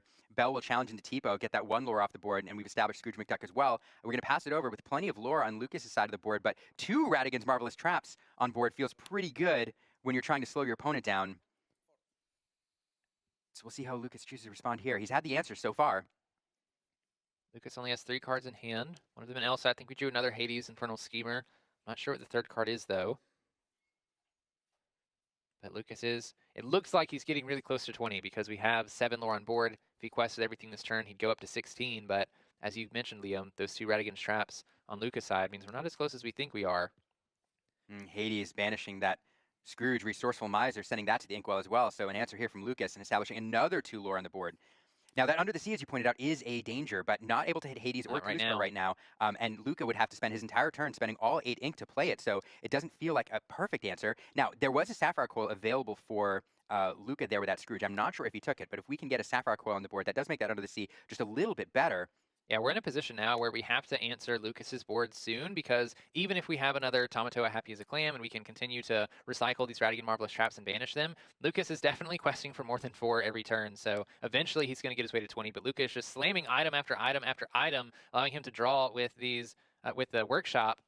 Now, a whole grab bag of items coming down there. The Popsicle, the Workshop, the Galactic Communicator. Galactic Communicator is a card that will be an answer to a little bit of that lore gain, enabling him to bounce a card back to Lucas's hand. But look at the cards the options that he has. I mean, you're either bouncing a Hades back to Lucas's hand, which doesn't feel great because then it allows his on-play ability to activate again, or a Genie, which allows Lucas to draw a card, or an Elsa, which only has 1 lore, or that Cusco, which can banish one of your items, perhaps that Workshop again. So Galactic Communicator is a great control card, but all of the options here for Luca don't feel terribly great. Yeah, and Luca having to work really hard to get Lucas away from game on the next turn. Banishing both of those Radigan's Marvelous Trap to drop down to 4 lore for Lucas, and then using the Galactic Communicator to bounce the Genie so that I think we can only quest for 7 on this turn, putting him up to 19. I don't know that there's any reach in this There's deck. 1 Merlin Goat in a deck, so there's a chance if we can draw any cards. Let's see, we will play the Genie. We do have the Genie. Are we going to find the goat? Oh, no goat. It's the Azurite Sea. Just a sail. So we'll be able to quest to 19. No more Marvelous Traps on board. Of course, Luca can always bring those back if he finds another Happy as a Clam. We are going to quest with everything here. I think Lucas's game plan is just keep pushing to 20. At some point, you're going to break through. Yeah, he's gained 25 lore, I think, yeah. in the game. Fox will bounce Oh, Cusco. Beautiful. Bouncing the Cusco back with the Fox, we can reuse it to banish one of or put one of Lucas' items in the Inkwell if we need to. Lucas still has to survive the turn. And that's fantastic insurance. Let's say that Luca does manage to control a bit of the board and play another Marvelous Trap. Marvelous Trap does come into play exerted. And so if that's one of his plans to keep Lucas off victory, can prevent that. We're going to see the Sapphire Coil being played by Luca. Under the Sea looks better and better the more you have. Yeah, it doesn't look like he has it. Luca choosing to scoop his deck, saying, I do not have the answers to that board state. And Lucas taking that game with his Blurple deck into that Emerald Sapphire items deck. And I want to go back to that play, having that Cusco in hand to banish that Workshop as soon as it was played is the play of the match for me. Yeah, I mean, Lucas really had everything he needed going into this game. He was able to find his ramp on turn 2. He was able to play the Elsa to get rid of the early Oswald, and then follow that up with the Cusco to get rid of the Workshop, like you mentioned, because even on one of the turns that later we saw the Workshop being played, we saw the turn after that, Luca just played item after item after item, paying the cost every time, filling up his hand, looking for answers. Well, we're going to get to see Luca's deck again. Luca has to win with this deck as well, having already won with his Ruby Amethyst deck, so he's going to take it in again, and this time on the play against Lucas's Amber Ruby deck, a kind of an unconventional color combination. Unfortunately, you know, when you pair Sapphire and Amethyst, those are the favorite two partners for Ruby right now. So Ruby has to go into another color, which you don't see it with often in the competitive meta, although Amber Ruby has seen its share of tournament play with Mufasa builds, etc. But in this instance, we're playing a more aggressive version. You're taking a look at the list there, Brandon. What do you see? Yeah, I'm taking a look at the list. It is definitely a more aggressive version of the list. We have some Daisy Ducks in there, but we also have a Flynn Rider Frenemy that we've seen in previous metas, sort of making a comeback for this tournament specifically. A very aggressive list, one that I'm interested to see how this will go for Lucas, because there's no interaction with items in this deck either. So if Luca is able to establish an Oswald, establish a workshop, get a couple Sapphire Coils out there, there's a chance that he is going to be able to control Lucas before Lucas is able to get running, especially since Lucas is on the draw. We do see a Prince John in hand as well. One of the best turns for this Amber Ruby deck is to do something like a Flynn Rider on 2, followed by a high strength character like the new Prince John afterwards, so that Flynn Rider can start accruing lore quickly. And so if Luca isn't able to get established fast enough and able to challenge and banish all of the characters that Lucas is playing, because he is playing the Lady Family Dog that allows you to play an extra character. There's a couple early bodyguards through Jim Deere and the Prince that he could play as well to make it even more difficult for Luca to break through the characters that he's playing. I can kind of see this going either way depending on how each player opens up. Yeah, I mean, I love this Ruby Amber build. It's a lot of fun, and it's brought into this format mostly because you can banish Steel during the Swiss rounds, and even now, because Steel has a lot of the early game answers which prevent you from achieving your game plan of winning quickly, including cards that answer a runaway Flynn Rider, which you highlighted you can play on turn 2. Yeah, to your point, this deck wants to win fast. Lucas wants to win fast here. There's a little bit of reach, but not a lot. Cards like Super Goof, we're not playing some of the Strength Matters cards that we've seen in other builds of this deck, like the Tinkerbell or the Maximus. Yeah, so the Flynn. Really, you're going to have to do it the traditional way with a lot of questing, and we're going to see if Lucas can get that done here on the draw. Already see Luca has a Popsicle for turn if we want to play it. Gonna take a minute to see what he wants to ink for turn. These early turns are super important. You have to make sure you keep cards in hand that can answer any early pressure that Lucas is putting on. We're going to go ahead and ink a Sapphire Coil, play a Popsicle, draw a card, and then pass the turn to Lucas. Oh, and this is Does not Lucas have a 1-drop? No, I do not think he does. This is not an ideal hand for Lucas here, and even his 2-drops. I mean, I think you do see the Piglet there, but without a turn 1 play, that Piglet. Oh, we do have the 1-drop. Okay, it's the Mulan Injured Soldier, which comes into play with 2 damage on it. Well statted, but the drawback is she comes into play with 2 damage counters. So incredibly important to have that 1-drop because it does allow him to play that Piglet on turn 2 and perhaps quest for 3 on turn 3. So good on Lucas there. And then back over to Luca for the response. Yeah, I'm looking at Luca's hand. I did see an Oswald in there. There's also a hidden Inkcaster. I think he doesn't want to ink this Popsicle, but is choosing to. We are going to play this Oswald out. So as Luca continues to ink during this game, as long as this Oswald is in play, we can start looking at the top card of our deck if it's an item played exerted. Definitely Lucas had some 2-drops, though, that he could follow up with. Yeah, Lucas will look to establish something here. One thing I will note, Luca does have Under the Sea in hand, which could be incredibly important to allow him to shut down Lucas's game plan later. We won't be available for a while, but he already has that answer. And one thing that Lucas, I'm sure, has in mind is that Under the Sea, because it can be a back-breaking card against these aggro decks. But Lucas is playing a couple cards that have 3 strength, have 5 strength, things that get around it. We saw Luca ink a Sapphire Coil early. We are going to see a Fishbone Quill being pulled off the top as Luca inks through that Oswald trigger. And the Cloud Kicker is going to come down, bounce that Piglet back to hand, slowing Lucas down. That is huge. Lucas wanted to get 3 off that Piglet so badly. Running away with lore is key to his plan. So having that Cloud Kicker in hand slows down the tempo and puts a body on board that can respond to any quests. That is a huge play. This is the difference between being on the play and on the draw for these aggro lists. You're not able to get those characters out as efficiently, as safely. Any drawbacks like this really slow these aggressive decks down. And as you mentioned earlier, Liam, they don't have that much reach. So you're trying to get as much lore as possible. We are going to see the Lady Family Dog being played, and we can replay this Piglet for free from Lady's ability, and we're passing it back to Luca. Oh, and it's another Oswald. 2 Oswalds. 2 Oswalds in board. Oh my goodness, this is what Luca wants to be doing. He's going to start to run away with things here if he finds items. Luckily, a Scrooge there on the bottom. Scrooge for the Luckily first. for Lucas. And then we have a Bell. And a Bell, both misses. Oh my wow. goodness. Unfortunate there for Luca. He'd love to get value out of those, but he'll play an item the old-fashioned way, putting Hidden Inkcaster in play and allowing him to ink then uninkable items. And there's the Sapphire Coil. That is going to be a key card in this matchup. And a workshop as well. No. You can see the power of Oswald as they get established. The Sapphire Coil is going to be very vital if we get to these Under the Sea turns, and especially if Lucas is able to play some of the higher strength characters. It'll give Luca the opportunity to send all of those characters to the bottom, utilizing that Sapphire Coil, which of course reduces the strength of a character of your choosing when you ink a card. And you're definitely trying to ink cards, getting these Oswald triggers. Luca, a very, very stoic player, but I know that he left for joy a little bit when he hit that workshop. Getting that into play here is huge, and goodness. And as you pointed out, Lucas, without an answer in this particular build for those items, so that workshop is going to be there all game long, drawing extra cards off every single item. And now Lucas trying to figure out how he can close out this game as quickly as possible. That's one way to do it. Quest for 6 here on this turn. You know, there's another item that I think Lucas is scared to see, which is a Radigan's Marvelous Trap, because as soon as those start entering play, we can start pulling Lucas even further back, but we are going to play a second Piglet and a Gym Deer, so a bodyguard character, 0-4, just one thing that Luca would have to challenge through before he can challenge the Lady, the Piglet, the Mulan, hopefully keeping them around for an extra turn, as Lucas is presenting a lot of lore on board currently.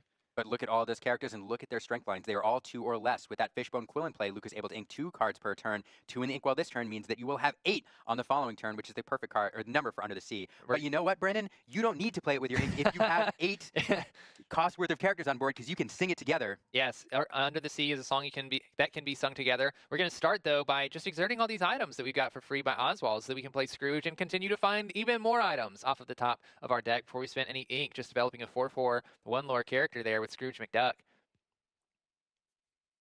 And we haven't even inked for the turn. We can still find items later. We're going to get another workshop in play. So now for every item that gets played, we can pay 1 ink to draw an extra card. We're going to draw a card from the first workshop after that one enters play. Looks like we're about to ink a card, so a lot of triggers are going to happen here.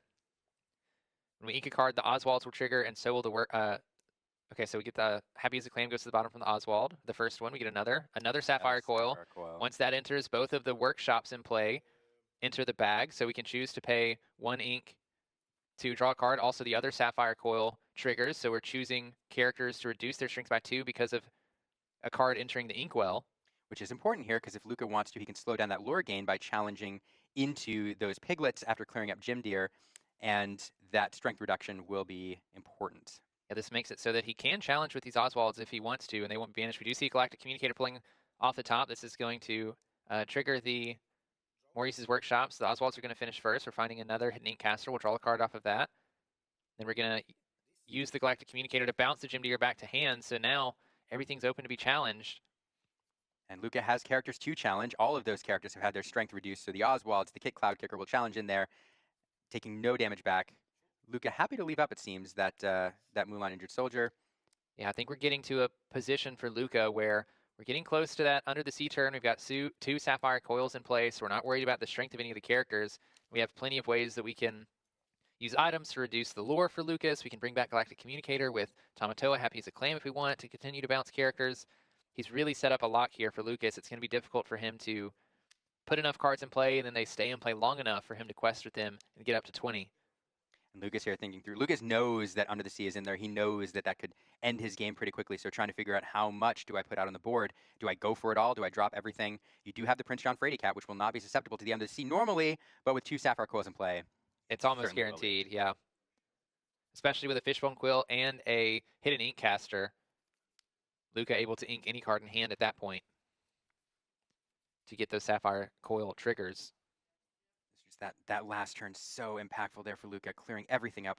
And you see the item engine in full swing here. Yeah, I was about to say, you see the power of this deck once it gets rolling. The amount of resources it's able to play for free, essentially, not using any resources through the Oswalds, or for very low resources, being able to draw cards from the Maurice's Workshop just for 1 ink as items are being played for free. Which means you have all this extra ink that you can spend. We played a Scrooge McDuck for free as well because we had all of the items. The amount of ink worth of cards that were played last turn for Lucas is astronomical compared to the amount of ink we actually have to spend. Yeah, you know, the best cost in any TCG or any game really is free. Free. So Lucas here just thinking through his lines. It looks like we're getting 3 ink. We are going to get that Prince John Frady Cat in play.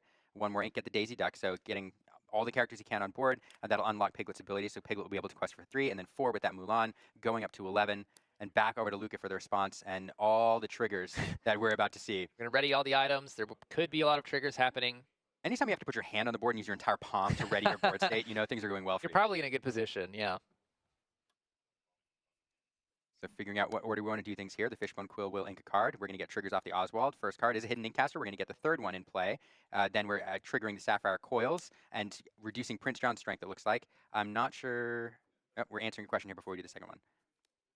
Radigan Marvelous Trap. Pulled off the second Oswald. I think we're triggering the Maurice's Workshop there, draw card. So card draw, Sapphire Coil is going ink out. We're going to ink again. We're going to find a bell. It's going to go to the bottom. And off the top deck, it's another Workshop. I think that's 3 Workshops in play now. Looks like we're going to quest here. 1, 2, 3, 4. And oh no, never mind. It's not quest. It is Under the Sea. Singing it together. Darling, it's better. Down where it's wetter. Under the bottom of your opponent's deck. And there those characters go. And just to make sure Lucas doesn't get too close, we'll banish our Ratigan's Marvelous Trap, reducing 2 lore, and establishing a Tamatoa. So Tamatoa is so shiny, has an extra lore for every item in play. This is how Emerald Sapphire closes out these games quickly. And Lucas is just going to shake hands. He knows there's nothing he can do. Luca is moving on to the semifinals of the Disney Lorcana World Championship. You have your second semifinalist with Luca Lazar. Lucas with a fantastic run yesterday with his Blurple deck, his Blurple list. Blurple's run in this tournament has come to an end. 2 very fantastic players, wonderful people, and I'm excited to see how both of them, it was wonderful watching both of them perform, but we now have our second semifinalist. Yeah, both top-tier players, both interesting lineups bringing in too. You know, we talk about all weekend how there's different strategies that players can use to bring in what 3 decks are trying to bring in, right? There's a Hi, Lumineers. I'm here with Luca, our next player to make it to top 4. Congratulations. How are you feeling? Grazie mille. Allora, ciao Luca, siamo qui, stiamo salutando tutti gli illuminari, complimenti per la tua top 4, come ti senti? Allora, grazie, sono sereno, tranquillo, è andata molto bene e adesso continuiamo la corsa per vincere. So thank you, I am really tranquil, I liked it, and now we continue our path towards victory. Yes, indeed. And that path took you to a rematch against Lucas, your competitor you played yesterday in round 5, and you won 2-1. How was it in this rematch, knowing what you were going to face in these decks? Dice, ieri hai affrontato un rematch che ti ha riportato contro Lucas a rigiocare. Come ti sei sentito nel fare questo rematch e nel sapere contro cosa stavi giocando? Allora, ero molto tranquillo per questo rematch, anche perché ieri l'ho vinto, solo che ieri è andato completamente diverso il matchup. So I was really tranquil about this rematch also because I won it, but yesterday it went pretty different, this rematch. Io ho perso il dado e quindi lui ha iniziato con il giallo-rosso aggro che ha vinto la partita e poi sono riuscito a vincere con gli altri 2 mazzi contro il suo blu-viola. Yeah, so I lost the dice in the beginning, so I went against a difficult deck, but then I was able to win with the other 2 decks and proceed to the next round. E niente, adesso è andata molto bene quando sono partito con il blu-verde item perché ho incontrato aggro ma il mazzo si è incastrato decisamente alla perfezione. And this time went very well when I went versus the item aggro because my deck has really done its thing and we won very fast. Per quello che invece riguarda il rosso-viola, beh, è il mio best deck, quindi cioè, di base cerco di vincere sempre contro tutto. For what concerns the red amethyst deck, that's my best deck, and what I try to do is to win against anybody and everything. Yes, and you did. You got the win. In that game 1, you won on 2 Pirates Life there at the end. How did that feel? Quindi durante il game 1 hai vinto contro 2 Pirates Life in quel game 1 appunto. Come ti sei sentito? No, avevo 2 tipologie per chiudere la partita, alla fine ho optato per quella più semplice con doppia Pirate Life, ma le avevo già da un po', erano lì che aspettavo solo di arrivare a 16. Ho settato la vittoria il turno prima e lui non ha risposto e ho chiuso così. I had 2 paths I could follow towards the victory. In the end I decided to pursue the one with 2 Pirates Life, so I played that. My opponent did not answer. I've said it from the round before and he didn't do anything and then I won. Well, congratulations on your win. Congratulations on top 4. We can't wait to see you in the semifinals, but we have 2 more rounds coming of the top 8. We can't wait to show you those games. Illumineers, stick around and we'll see you back here soon. Federico has brought today. Is it the item list or the shark list? Federico is playing the item list, which I will say, in my experience at least, is slightly favored into the Maui Half Shark list. But we are also watching the Maui Half Shark player, so I could definitely be proven wrong. You never know. I'm not sure who gets to be on the play and who gets to be on the draw. Okay, we have stuff from production that says Oh no, sorry, they're just playing both Ruby Sapphire. I don't know who's on the play and who's on the draw. We'll Right. figure that out in a Here second. in the top 8, of course, yesterday the players were all doing die rolls to see who would go first. Oh, this and of course. today it's seeding. So which is why I know that players were really wanting to get that 5 wins yesterday as soon as possible to gain that higher seeding and give them the advantage today. So it is the player who ended yesterday at the higher seed who will be going first in game 1. And in a second, we'll get to see which one that is once we move to the tabletop view. But as you can see, both players are just shuffling up. Soon we will get into the altars. For anybody that might be new to Disney Lorcana or has not played as much, the way we start this game is both players shuffle up. You get to draw 7 cards each, and then both players can put any of those 7 cards back on the bottom of their deck and draw back up to 7 cards. That's called our altar You say, phase. oops, I don't want these. No, Yeah. no, that's not the ideal opening hand. And I think in my experience and talking with some of these really high level players, that altering step of it is like crucial. It really is. It really can be the difference between a world-class player and a really good player, just because understanding the matchup, understanding what cards are vital for your hand, and then knowing which cards you have to throw away, even knowing something like how many uninkables are in your deck and versus how many uninkables are in your hand, sort of doing rough calculations in your head of, okay, well, if I didn't draw any uninkables in my hand and I throw 7 cards back, what's the likelihood that I get a handful of uninkables in brick? Right. Or even the other thing that is wild is the players thinking through, okay, if I'm on the play, I'm going to mulligan, Yeah. or I'm going to alter for this, or if I'm on the draw, I'm going to alter for this, or even what is the matchup here, and in the specific matchup, what are the lines, the opening lines that I want to be playing. So there's a lot that goes into altering their opening hands, and both players now have done that. Yeah, that is definitely something to bring up. The play versus the draw. You are usually doing different things if you're on one versus the other. And so we were going to see the players draw their hands. Federico already has 2. Oh my goodness. Federico needed to shuffle a little harder. We've got 3 popsicles Wow. and 2 sails, I believe, in the opening hand for Federico here. We'll see what he's going to send back. We've got a Tipo, we've got a Maui, there was a Sisu over in DKP's hand. Yeah, 1 popsicle is good. 3 is maybe too many.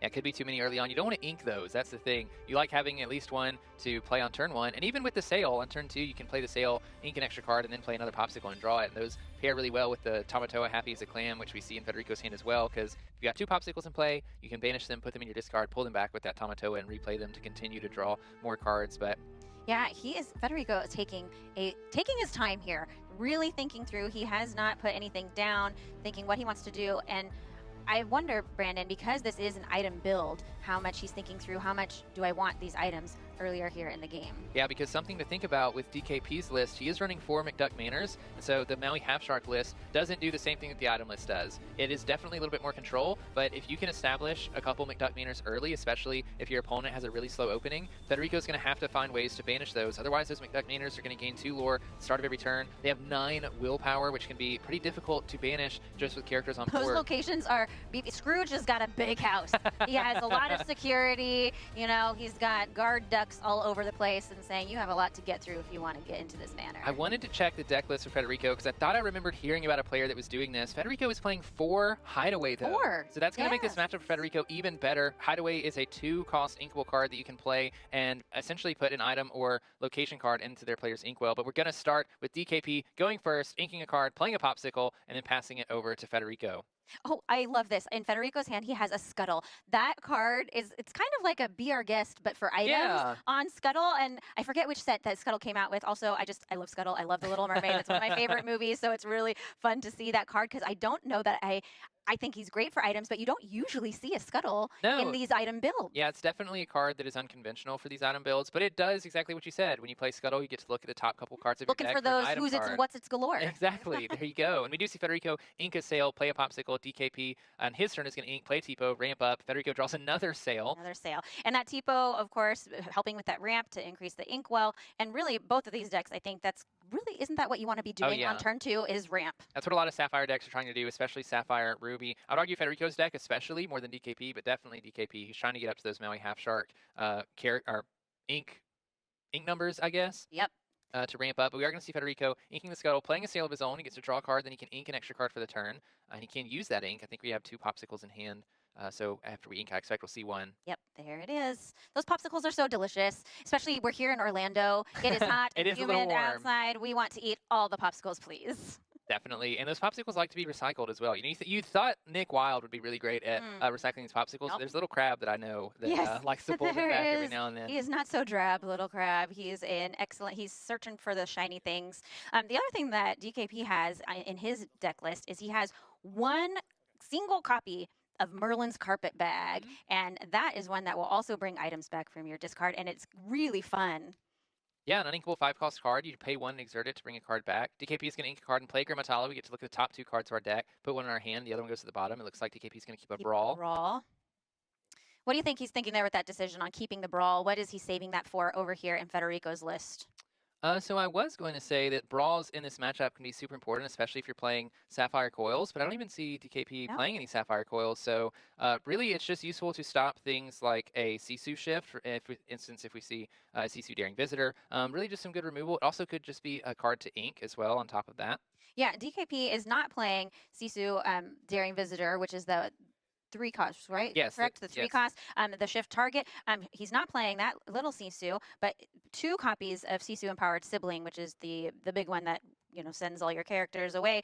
So not really relying on that Sisu shift line here in his deck. Yeah, and it looks like Federico for his turn played another Sail, so he gets to draw a card and ink 2 times again. We talk about how important ramping your ink is in this matchup, and Federico certainly doing that, having played Sail last turn and this turn. And there's that 3rd popsicle. What's interesting here with Federico's deck is he has no characters on board, just those popsicles. Is that what this deck was built to do, though? Does he care that there's no characters out on the board? Yeah, I don't think so. So that's one of the things about this matchup that I find interesting, items versus Maui Half Shark, is the Maui Half Shark deck is certainly not fast. It's one that you have to be a little concerned about if McDuck Manors are getting played pretty quickly. But Federico's playing a bunch of hideaways. I'm not sure if he has any in hand. But the point is he has answers to it. So even if DKP is able to get an explosive opening with something like that, Federico has answers to that. Otherwise, Federico is just setting up, essentially. We talked last round about how important Reese's Workshop is. Yes. And Federico is playing 4 of those. It's the primary draw engine for this items deck. So if he's just looking to get one of those established, he's taking his time. Sapphire Coils are extremely important in this matchup because with Sapphire Coils, all of your brawls get turned on once you have so many Sapphire Coils in play. Usually it's not too hard to ink at least twice per turn, and so every time that you have, as we see a Sapphire Coil being played here by Federico, if you can get a couple cards in your inkwell, you can trigger those Sapphire Coils, reduce a bunch of damage, and then your Sisu Empowered Siblings are turned on, your brawls are turned on, you can get rid of those Maui Half Sharks and all the other threats that DKP is playing. Yeah, Sapphire Coil, I said it yesterday and I'll say it again, that card is bonkers. It's just It's bonkers. very good. It's very good. And that Brawl that DKP took last turn, he actually used that for ink, and we saw that Merlin's carpet bag that we were talking about earlier come down on the board. He has just that 1 copy, and when Merlin's carpet bag gets working, it could do a lot of work in bringing back cards. So that's fun to see. He only has 1 copy, and he found it this game. Yeah, it can. You know, items are very important in these Sapphire decks, especially if you're playing cards like Lucky Dime or whatever. DKP's not playing any, but it's a way that you can pull back like popsicles, for example. Just a way to continue to draw cards. If you can't find something like a Maurice's Workshop or a Tamatoa, Happy as a Clam to pull those popsicles back, you can use the Merlin's carpet bag. You can just banish your popsicle into the discard, use the carpet bag, pull it back. And speaking of Happy as a Clam, there he is. Federico's going to play on his turn and bring 2 popsicles back after banishing them. Happy as a clam. Happy to be here. He's so shiny. Yes, and then for DKP on his turn, it looks like we're going to sing How Far I'll Go with the Grammatala. He gets to look at the top 2 cards of his deck, put 1 in his hand, put the other in the inkwell, face down and exerted. So not usable this turn, but another way to ramp cards. Yeah, DKP does not have any characters in hand. He has a Develop Your Brain, which he's playing now. I also think I saw a Hideaway in his hand, along with that Be Prepared that I know he is saving for just the right moment. Yeah, we had a Pirate's Life for How Far I'll Go to choose from there, and I missed which one he put on the bottom after shuffling his hands. Yes, I think we have a How Far I'll Go. Yeah, yes. That's what we ended up playing. So we're just continuing Ramping. to ramp, build up our inkwell so that we can play our big characters and use all of our ink.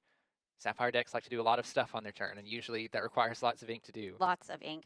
Yeah, all of the decisions that Sapphire players have to make. There's so many things here with all the different cards and making, filtering through your deck, looking at 2 cards. What am I going to put in my inkwell? What am I going to keep? What Vision of the Future? What am I going to put on the bottom? So all of these things, which he did just get a Vision of the Future off of that last How Far I'll Go, which I was talking to DKP the other day, and he said, I asked his favorite card, and he said Vision of the Future was actually his favorite card to play. And I could see why. Yeah, I mean, when you have 4 Visions of the Future, and with every vision you can look 5 cards deep, that's 20 cards in your deck essentially that you get to look. And with a 60-card deck, that's a large majority, not even counting the How Far I'll Go's, Grammatalas, and everything else that you're using to cycle through your deck. That's 20/20 vision. 20/20 vision. Yeah, there you go. Yeah, also a lot of decisions to make for these players. This is why Ruby Sapphire is a deck that we see at the at the top tables and Yes. with competitive players because they're skilled enough to play it. There's a lot of decisions to make, but all of those decisions give you ways to win the game, essentially. I'm losing my words on trying to explain Sure. this. Yeah, I know we've talked about it on other DLC casts before, but at this level, it's all of those little tiny micro decisions Yeah. that all add up and get you the win in the end. You know, it's not just one big play ever. It's every single step along the story of this game that is leading up to that win for you. And so all of those decisions really Oh my matter. goodness. Okay, so we With- just passed to Federico, and he drew a lucky dime off Yes, the top. he did. So when Tamatoa quests, you can play an item for For free! Usually Oh, you're fine. man. Yeah, usually you're fine just playing these popsicles. I'm not sure that we're going to play the dime for free necessarily yet. I'm not sure if DKP is on You know, any. Okay, so DKP. He has Hideaway in Yeah. his deck. He has 2 copies, but he happens to have 1 copy of Hideaway in his hand right now. Okay, yeah, He does. And I feel like, yeah, Federico is going to want to save because he's playing, of course, both the Tamatoas. So he has that Yes. Tamatoa so shiny. So he might want to save that lucky dime for later. Yeah, and granted, Federico is playing. Oh, he's only playing 1 lucky dime. Yeah, so Hideaway would put that lucky dime into the inkwell. So you definitely don't want to do that because you can't get it back. You could get it back if it went into the discard with either of your Tamatoas, but you don't want to play it too early and have it removed from the game, essentially, put into your inkwell. Now, what's interesting, Brandon, is DKP has 2 copies of Hideaway in his deck, okay? He has 1 in his hand. He knows that Federico has 1 copy of Lucky Dime. Yes. Do you think that DKP is going to say, I know that this Hideaway is for that Lucky Dime and save it, or It could might be. it come up sooner? It could be. We could see it sooner if we see Federico establish something like a Maurice's Workshop. You know, as we mentioned earlier, that's like a key card in this deck to establish a draw card draw engine. engine. And if you can take that away from Federico and force him to find another one, especially since one hasn't been established yet, DKP probably understands that Federico doesn't have one. If he did, he probably would have played it by now. And so I wouldn't be surprised if we saw the Hideaway played on something like that. That's why Federico has to hold on to this Lucky Dime in hand for so long, because if he does see the Lucky Dime go and play, he definitely knows that there's only one. Yep. And so knowing there's only one, I think DKP would absolutely hide that Lucky Dime from Federico very quickly. But it does look like we're going to play this Great Stone Dragon. It comes in exerted, but Great Stone Dragon is a card, an item card that when you exert it, you can take a character card from your discard and put it in your inkwell face down and exerted. There's no characters in Federico's discard, but these Ruby decks like to banish lots of characters all the time, so I'm sure it won't be too far. Just a way to get more value out of the cards that you've already played, because even in the discard, they can be used and put into your inkwell. They can. And I know that Tamatoa only has 1 damage on him right now because he took out the Grammatala, who has 3 strength, but of course he has all those popsicles that can heal up, and then he brought the popsicle back. But he may have used the Sapphire Coil. He might have done that with the ink. That's, I think, what he did, yes. But we do see DKP playing the Maui here to all to go ahead and banish this Tamatoa, happy as a clam. Finish that off. We don't want to give Federico the opportunity to play items for free, but I'm sure we'll see Tamatoa enter the inkwell on the next turn from the Great Stone Dragon. DKP also going to play a Popsicle. Yep, and putting that Merlin's Carpet Bag to work. He got a Hades in hand. This Maui card is so fun. It's been around since the first chapter. And he just keeps coming. He keeps rushing in. He keeps rushing in, and we keep seeing Maui in these decks because he has proven to be such a strong card since the first set. I think Federico found that Maurice's Workshop off the top of his deck, so we're pulling away the 3 ink already, I think. Looking to use it. We'll see if he plays that first or what we do. We don't really have many other items to play along with it, though. Yeah. And he has So Shiny in hand. Yes, he has the Tamatoa So Shiny in hand. Tamatoa gets an extra lore for every item in play, so as these items continue to accrue on Federico's side of the board, that Tamatoa gets, its lore gets bigger and bigger at least. The other thing that's interesting is, so there is removal that, like the Sisus, like the Be Prepared, that will put cards in, or characters into your discard, but a lot of the removal in the Sapphire decks is putting things into your inkwell and then it's gone, right? So like, can't get it back. With the Hades, with the, the Hideaways, putting things into the inkwell, and so I know players are really thinking through, what do I want to put out on the board right now, knowing that it could disappear into the inky depths of my inkwell forever. Yeah, that's the game that kind of gets played, and we see it like, here. There's that Hades. Federico playing that Tamatoa, I think trying to set up a Popsicle Maurice Workshop play on the next turn, but probably knowing that DKP has something in his hand to banish this Tamatoa, so DKP plays that Hades Infernal Schemer, which will put the Tamatoa into the inkwell, face down, and exerted.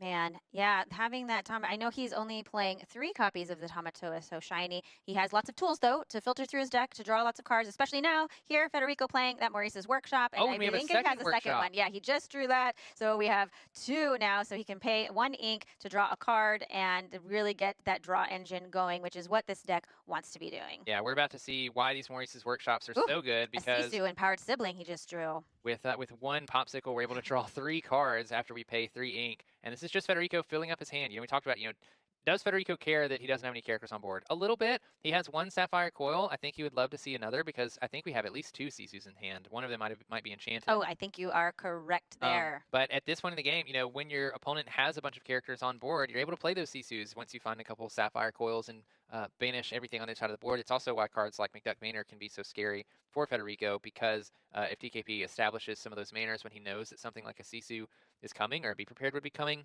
obviously those locations stay around. They're not banished by the Be Prepared or the Sisu. Sure. And Federico has 3 copies of Be Prepared in his deck. Yeah, Federico doing some math here, thinking through, taking his time. For players just tuning in, we are in the 3rd round or the 3rd game, I should say, of the top 8 matches. And these matches are best of 3, but they are untimed, unlike yesterday. So today, I know that these players, there's a lot on the line, some amazing prizes. So they are really taking their time, think through all of those decisions, all those micro decisions that we kind of talked about that will help lead them to that win. And yeah, Federico really thinking what he wants to do here. I'm trying to decide if we want to ink something. Yeah, he has those 2 Sisu Empowered Siblings in hand, which is an 8-cost character. It might be looking to make sure we have the math for the next turn. Yeah, if he can ink 2 cards next turn, then he can use that Sapphire Coil then here on some of these characters if he can ink a couple times. So that's probably maybe what he's doing with the math there, because then he could play a Sisu and clear DKP's side of the board with that Sisu. Yeah, you might look at Federico's hand and think, he has a lot of cards. Why is this so difficult? Well, first of all, at least 3 of those cards are uninkable in a Sisu. They can't be inked. Can't be inked. The other ones are kind of removable. You want to keep the Fishbone Quill because the Fishbone Quill does enable you to use your Sapphire Coils even more. And when you only have 1, it's a little bit more difficult to utilize because you have to find more things to ink rather than having multiple Sapphire Coils and just inking fewer things.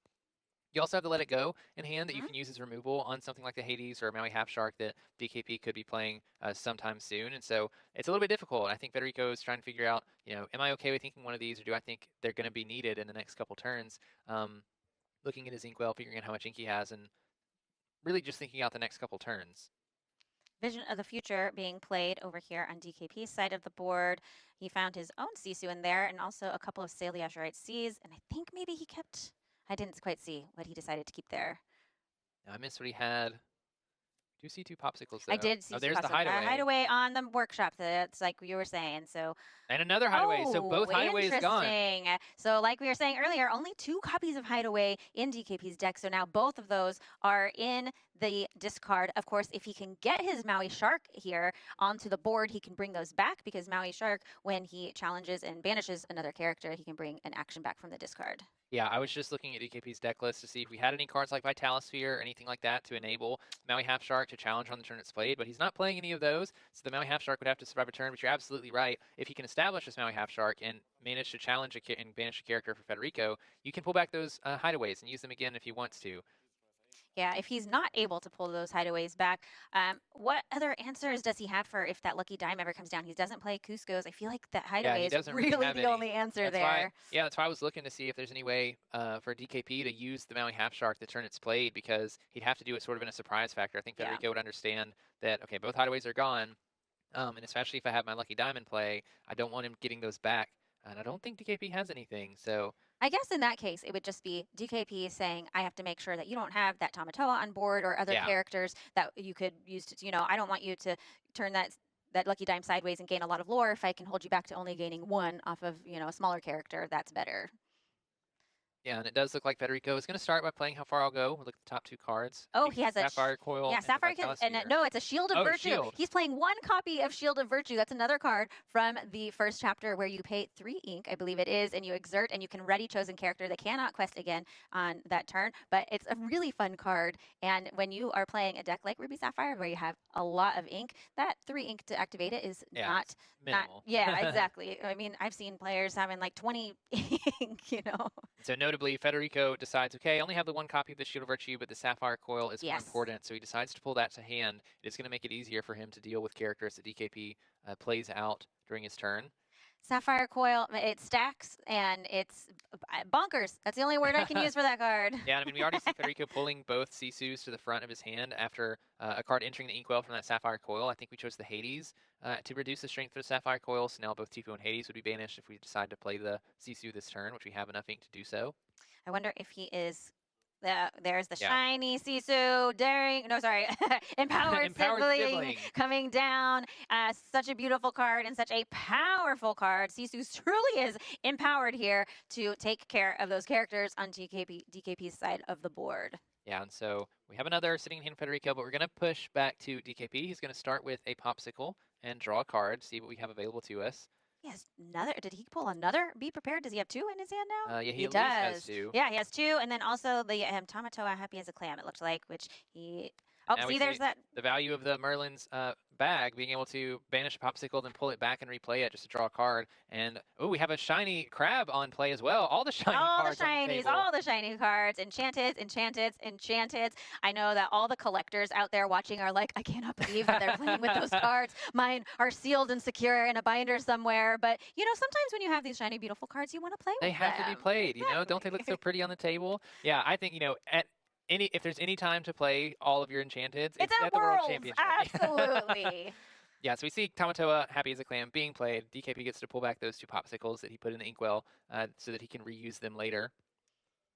And he also has a Pirate's Life in hand, but we have yet to see a Maui Half Shark on DKP's side of the board. He has 4 copies, and we've gone through a lot of cards. He has not seen one yet. DKP choosing to ink a Popsicle there just to play another Popsicle and draw a card also. But we are going to go back to Federico. Oh, there's a McDuck Manor. Oh, there is in McDuck hand. Manor, yeah. Yes. So we'll have to see if Federico has any outs to it. 8. Not sure if he has any hideaways in hand. 13 ink here over on Federico's side of the board.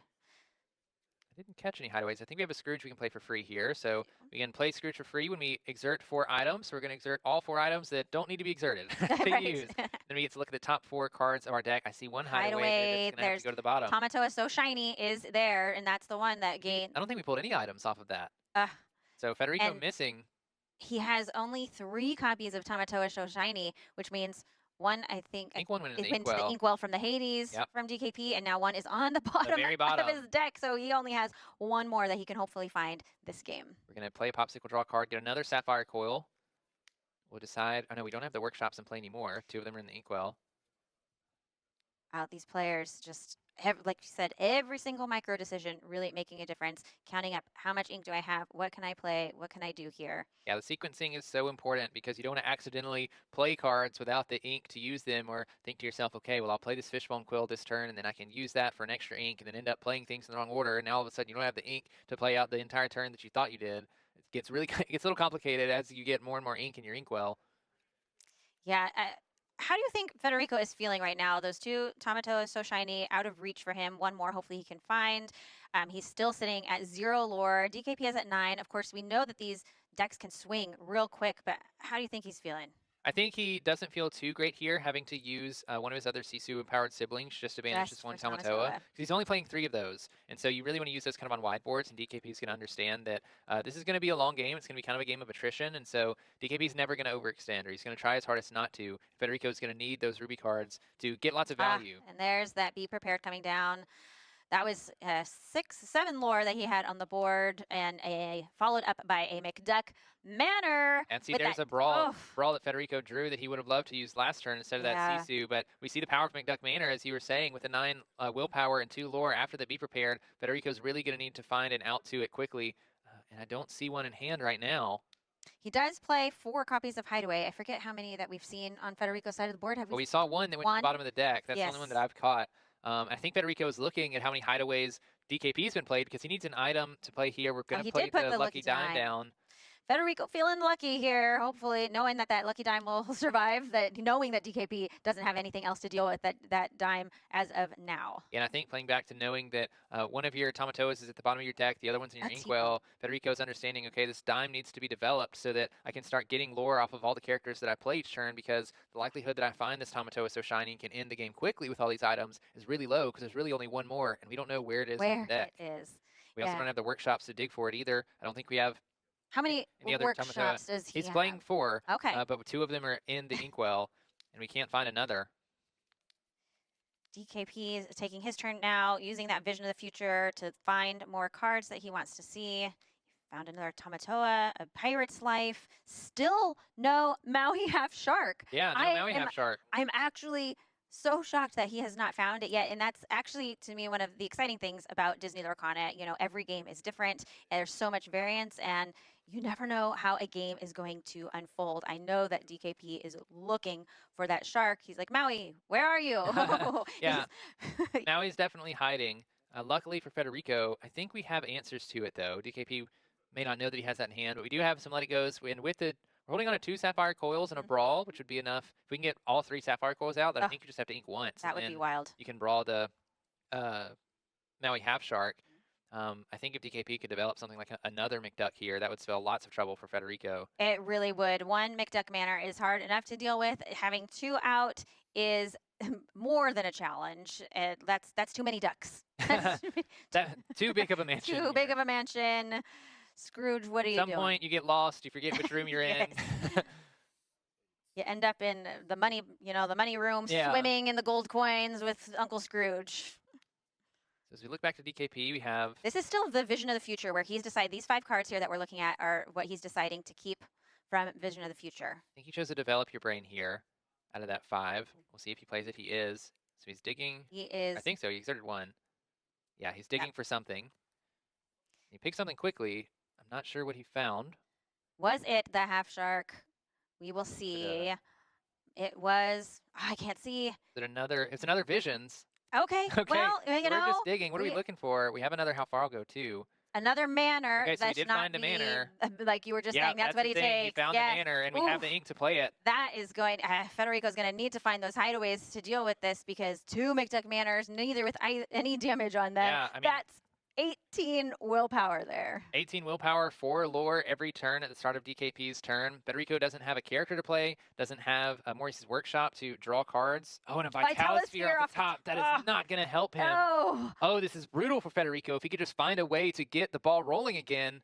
I don't think he even has a single character in hand. No. He just has the 2 Sapphire Coils, Let It Go, Vitalisphere, and a Brawl staring down this McDuck Manor. Brandon, I don't even think he wants to do anything with this, because if he finds a Workshop, he wants to hold on to all these items so he can play them during that turn and draw a bunch of cards trying to find the answers he needs. The Brawl isn't going to do anything, so this might be a turn where he just passes. Man, and DKP is just sitting over there with, I'm just playing my manors and, a woo. We can at least put one of our characters from the discard into our Inkwell, though, with the Great Stone Dragon. With the Great Stone Dragon, yes. But other than that, I'm not sure what Federico might do. I mean, we have enough ink that we probably don't need to play the Vitalisphere this turn. Yeah, we're going to put the Sisu into our Inkwell. Okay, so we're going to go ahead and play the Coil. Okay, we're playing out our items. We're playing both Coils and the Vitalisphere, just putting the items out there, maybe setting up in case we do find the Tamatoa so shiny, the last one in the deck. Because how many items do we have? We've got 10 items total. Yep, 10 items total. You just see on Federico's face the disappointment. Shaking his head there. He wants to find something to get the ball rolling, but as we go back to DKP, he's going to play a Popsicle card. And his third McDuck Manor! Oh my goodness! Wow! This spells disaster for Federico. He needs to find 3 of his 4 hideaways. We know one of them's on the bottom of the deck in order to get rid of this. This feels like a game here that's 6 lore on the board, and DKP is sitting at 15, and unless Federico finds the exact answer that he needs next turn. We need so many things. I'm looking at the characters. We do have, I'm not sure if we saw Maui's Fishhook yet, but if we could find a Maui's Fishhook plus a character, we can use Vitalisphere to give it rush and give it enough strength to at least get rid of one of the manors. But looking at 6 lore right now on DKP's side of the board, so if Federico can't get rid of at least one of these manors on his turn, DKP's going to walk away with a win. Yeah, and taking game 1 of this match, but DKP still looking through cards, seeing what else he has. He doesn't know. Do you have that hideaway? What's the top card? It's a Workshop. Okay. Okay. No, he scooped. Oh, no, he's just scooping. He didn't find it. Wow. Oh, my goodness. What are you going to do with 3 McDuck Manors on the board, Brandon? Yeah, there's not a lot that you can do, especially if you're not finding your hideaways. Oh, man, so DKP makes it out with the Maui Half Shark list, meaning he no longer has to play that deck. Yeah. He just plays... He won his with the Maui Half Shark deck without Maui Half Shark, Without Brandon. Maui Half Sharks. Yeah, the McDuck Manors were enough to deal...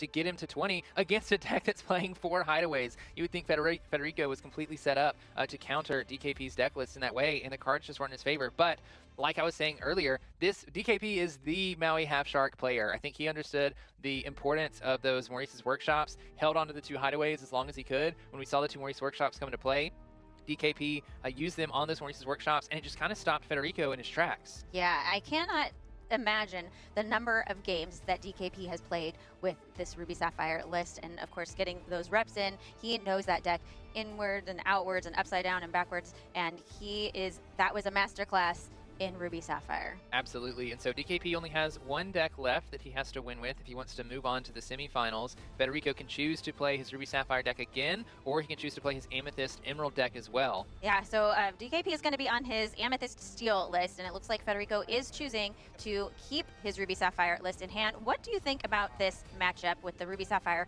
items going into the Amethyst Steel list? Ruby Sapphire items is going to have to get some control over the Amethyst Steel list. I'm trying to take a look at DKP's list right here. Usually the Amethyst Steel deck has a lot of Amethyst characters that replace themselves, and so it can be a bit of a grind for Ruby Sapphire because when you use your board wipes like Be Prepared, like Sisu, a lot of times the cards that are being banished have either already replaced themselves, like cards with Genie Wish Fulfilled, or they're cards like Diablo, Obedient Raven that will replace themselves once they're banished. And so it's not going to be enough to just ramp up to a Sisu and then wipe DKP's board, and then now you have control, because DKP is going to continually have cards in hand and be able to continue to apply pressure on the board throughout the entire game.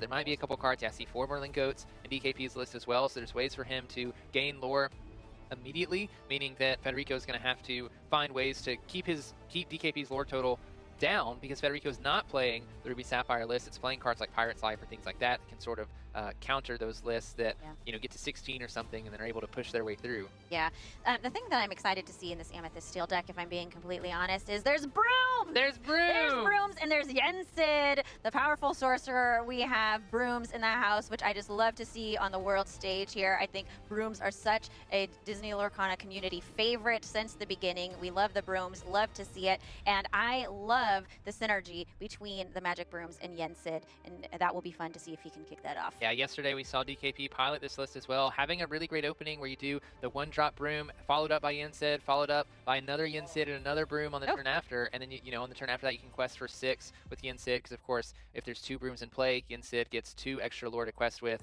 and if there's a broom in play when he's played, he gets to draw a card, just another one of those Amethyst cards that replace themselves. Yeah. So it looks like both players are shaking hands, drawing their cards. We're going to start this altar and take a look at both players' hands, see what they're working with.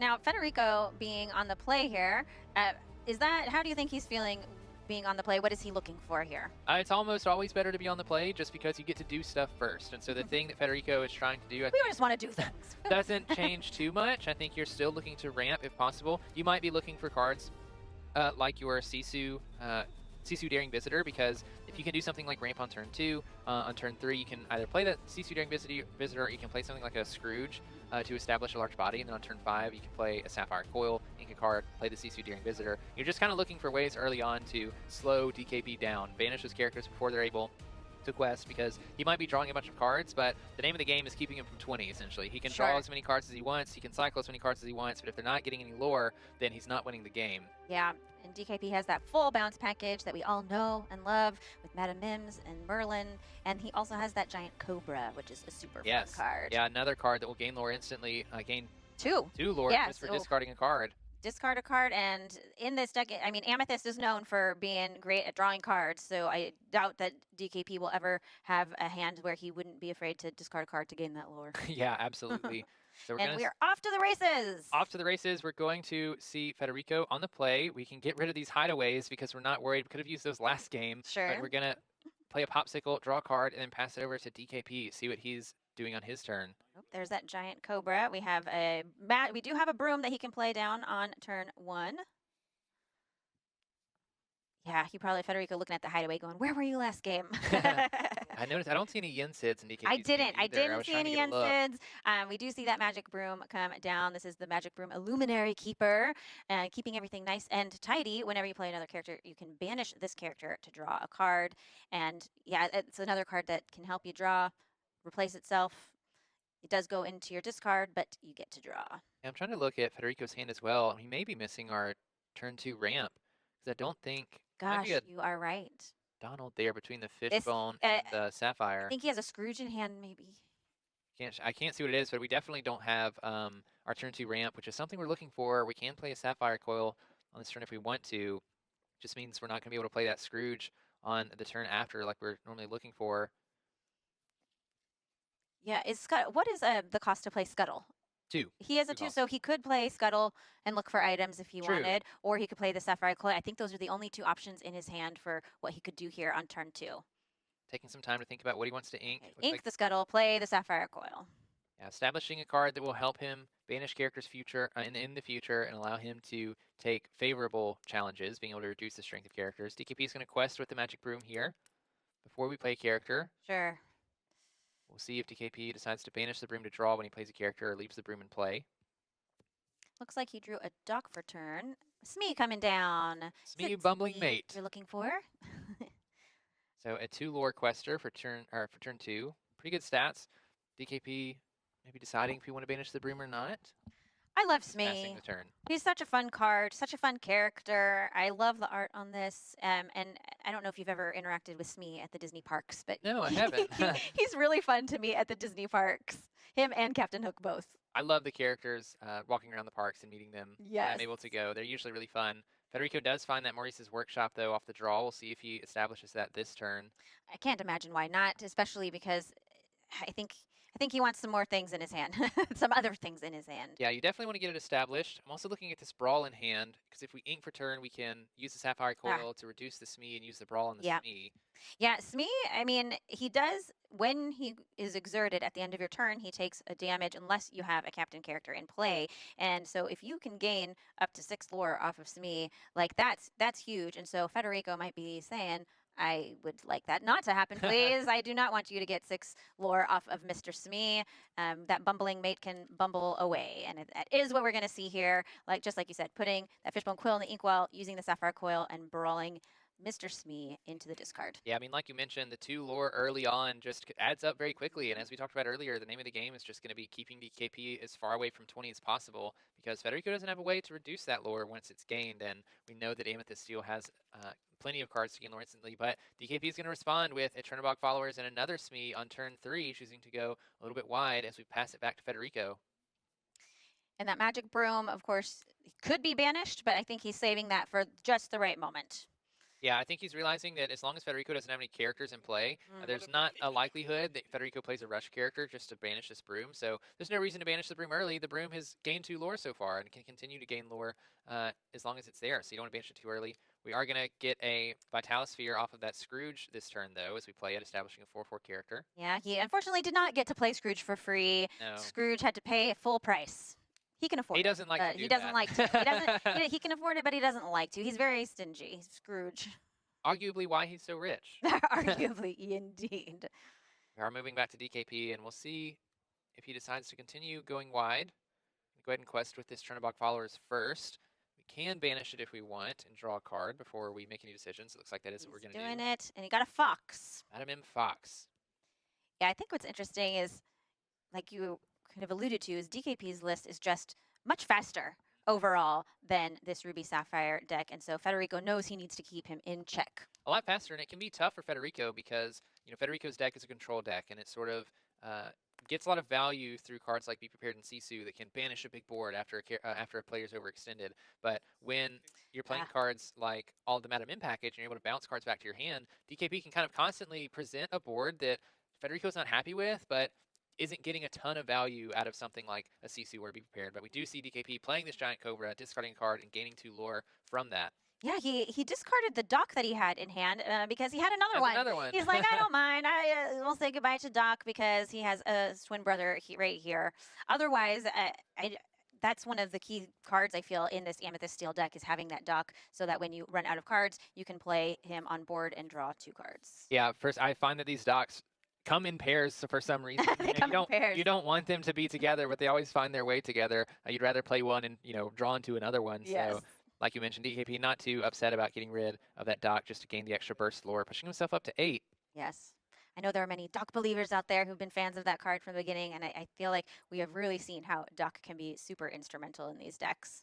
Yeah, just keep you gives you a little bit of gas to keep going. You know, we talked about how the Amethyst Steel list is so good at replacing cards, and Dock is just another safeguard against that. If you get too low, you're able to add extra cards to your hand. We're gonna see Federico inking the Maui's Fishhook, There's the workshop. using the Sapphire Coil to reduce the SME, and then establishing the workshop, and now the workshop's going to do what it does. We're going to establish this Vitalosphere, then pay an extra ink to draw a card. And we draw into another one-cost card, the Shield of Virtue. That one copy of Shield of Virtue, which is not quite helpful right now in this moment, but No, and thanks to Sapphire Coil reducing the strength of SME, Scrooge McDuck is able to challenge it and only take the 1 damage. Scrooge McDuck. Able to get that 2-lore quester off the board. That Maui's Fishhook went into the Inkwell, but that is also a very fun card. Yeah, a real fun card. You can use it for free if you have a Maui on board. It can give a character evasive until the start of your next turn, or it gives something challenger, I believe. Or maybe I think it's just extra strength. I'm not sure if it's challenger or the extra strength, but I think we'll find out in a second. This matchup going quite differently here for Federico. I feel like last game he was able to find a lot more things that he wanted. So we're going to establish a library for DKP here, immediately move the Cobra there. When a character is at the library and they're banished, you get to draw a card. So DKP knew he wanted to challenge the Scrooge with the Giant Cobra. It would be banished, but you might as well replace itself. We're going to ink a Magic Broom, Aerial Sweeper, move the Magic Broom Illuminary Keeper into the library, and then pass it back to Federico. And with his library in play, DKP is going to be able to establish an engine where he's going to keep his hands full of cards, essentially, as every card is replacing itself. He also thought, oh, this library is a little dirty. Please put the broom in there. Clean it up. Luminary Keeper, please clean up the library for me. Which is kind of funny because its library is a gift for Belle, and you'd think Belle, would be using it. Maybe it's just so big, she, dust collects anyway. Yeah, she just needs some assistance. So we are going to see Tamatoa, Happy as a Clam, pull back some items from the discard when Federico plays it out, and then we're passing it back to DKP, drawing a Diablo for turn, putting onto a Fire the Cannon, stock, and Diablo. We're going to quest with this Magic Broom. I wouldn't be surprised if we play something, banish it to draw some cards. It's exactly what we're doing. You draw a card from Broom, draw a card from the library. Love to see it. That's what the library is there for. You put those characters that have a draw benefit all on their own, and then they get the additional draw from the library. That is the way to do it. We're going to play a Goat. Goat will gain a lore when it enters play, and we drew it with the Madam M Snake. So if this Goat survives, we will be able to bounce it back on the next turn, and it gains a lore every time it enters or leaves play. DKP already up to 12 lore means he's pushing his lead to 20. Federico's running out of time. Yes, he is running out of time. I feel like, he didn't have what he needed early in this game to get things established. He didn't have the ramp on turn 2, and it's really kind of showing here where he is in this position of the game. He does pull a Sisu off the top, and he does have that coil in play, so maybe that can help him out here. Yeah, this is the thing I was talking about earlier that Amethyst Steel is so good at doing, just presenting a board that is still threatening. DKP is slowly able to gain lore for every turn, but not presenting a board that Federico can get a ton of value out of those cards that are supposed to get a ton of value in his deck, like the Sisu, even with the Sapphire Coils established. You just kind of have to constantly have answers for all the cards that that DKP is playing, and DKP understands that and is not presenting a board that makes it easy for Federico to do that. Mm-hmm. Federico thinking he's got that look of focus and all the thoughts running through his head. So much on the line. Wondering if we're going to quest or challenge here with the Tamatoa, looking to either challenge the library or quest and establish this workshop for free. Because when Tamatoa Happy as a Clam quest, you get to play an item for free. Counting up his ink, wondering what am I going to do here. Wow, he is going to quest, it looks like. So getting on the board now, Federico at 2 lore and going to play probably that Maurice's Workshop for free. Do we have a dime in hand? Yeah, okay, so we're considering the dime or the Maurice's Workshop right now. We don't know which one we want to establish first. Federico might be trying to consider, I wonder if I can race DKP. If I get this dime established. I don't think there's anything DKP's playing to get rid of items. No, there's nothing in DKP's list that could take care of items. He does choose to put down the lucky dime here, and he has the 1 ink to pay for the Maurice's Workshop. Oh, okay, so this is great. We draw right into a hideaway. Library is going to... Yeah, we can use this hideaway to ban it, or to put the library in the Inkwell Exerted. That solves that problem. Federico's considering it before we play it. That's what we're going to do. So now DKP is going to get a lot less value out of his characters, drawing cards. And we're going to use this lucky dime we exert the lucky dime and gain the lore on a chosen character. So we'll gain 2 lore from Tamatoa. And Rebecca, I think the race has begun. Wow, it has. That Tamatoa is happy as a clam right now for sure, being able to quest there, get some extra lore, play that lucky dime for free. I think that like you're saying, this might be a race from here on out. Do you think Federico can do it? Federico's going to need lots of answers to the cards that DKP continues to play. But DKP understands this. Now the Lucky Diamond's in play. He needs to finish the game. So Okay. we're going to quest with the Merlin, bounce it back with the Snake. So we're going to get a lore from the quest and then a lore when the Merlin comes back to hand. Later we can He replay. has enough ink that he could replay it. I think he has that in his hand. He's thinking about it. He does replay the goats, bouncing goats. Bouncing goats are always so much fun. I've seen so many games won off of bouncing goats. Mim and Merlin chasing each other in their sorcerer battle here. So Goat gaining a bunch of lore, pushing DKP up to 16, Oh, presenting 3 lore on board, and also, you know, if Federico banishes, gets rid of this Goat in any way, it gains a lore as well. So essentially 4 lore on board.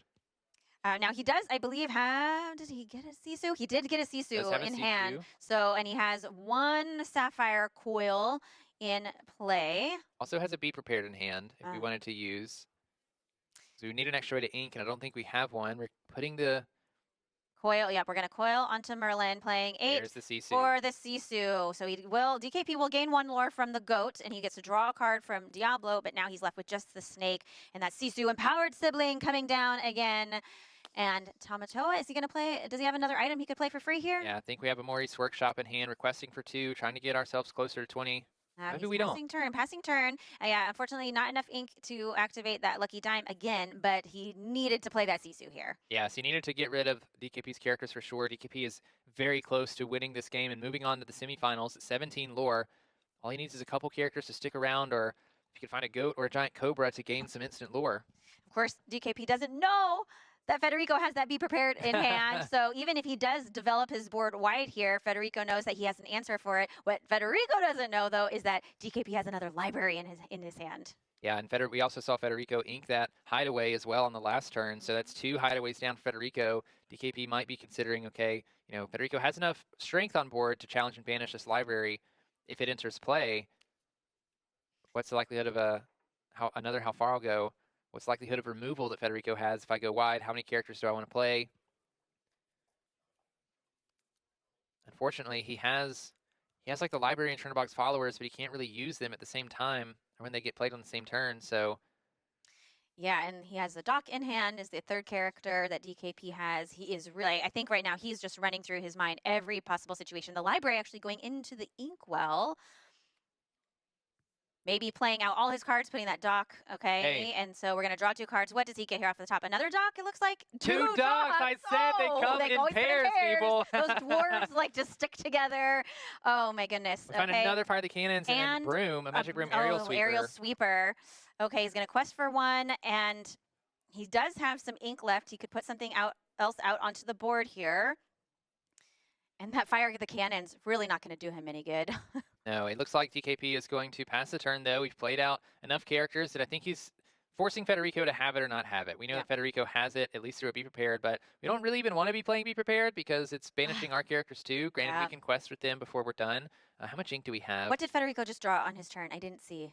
I think it was a Popsicle. Oh gosh, so he doesn't have any other characters then in his hand. Maybe not. I think that's He has Maurice's Workshop and Be Prepared. Yeah, Maurice's Workshop, Be Prepared, Popsicle. Oh, yeah. So that's the question. Do you do you want to be prepared? Do you have to be prepared here? Oh, you definitely have to because there's enough characters in play to put DKP on the win. If we have with the ink we have, the other issue we have is the only inkable card in our deck right now is the Popsicle.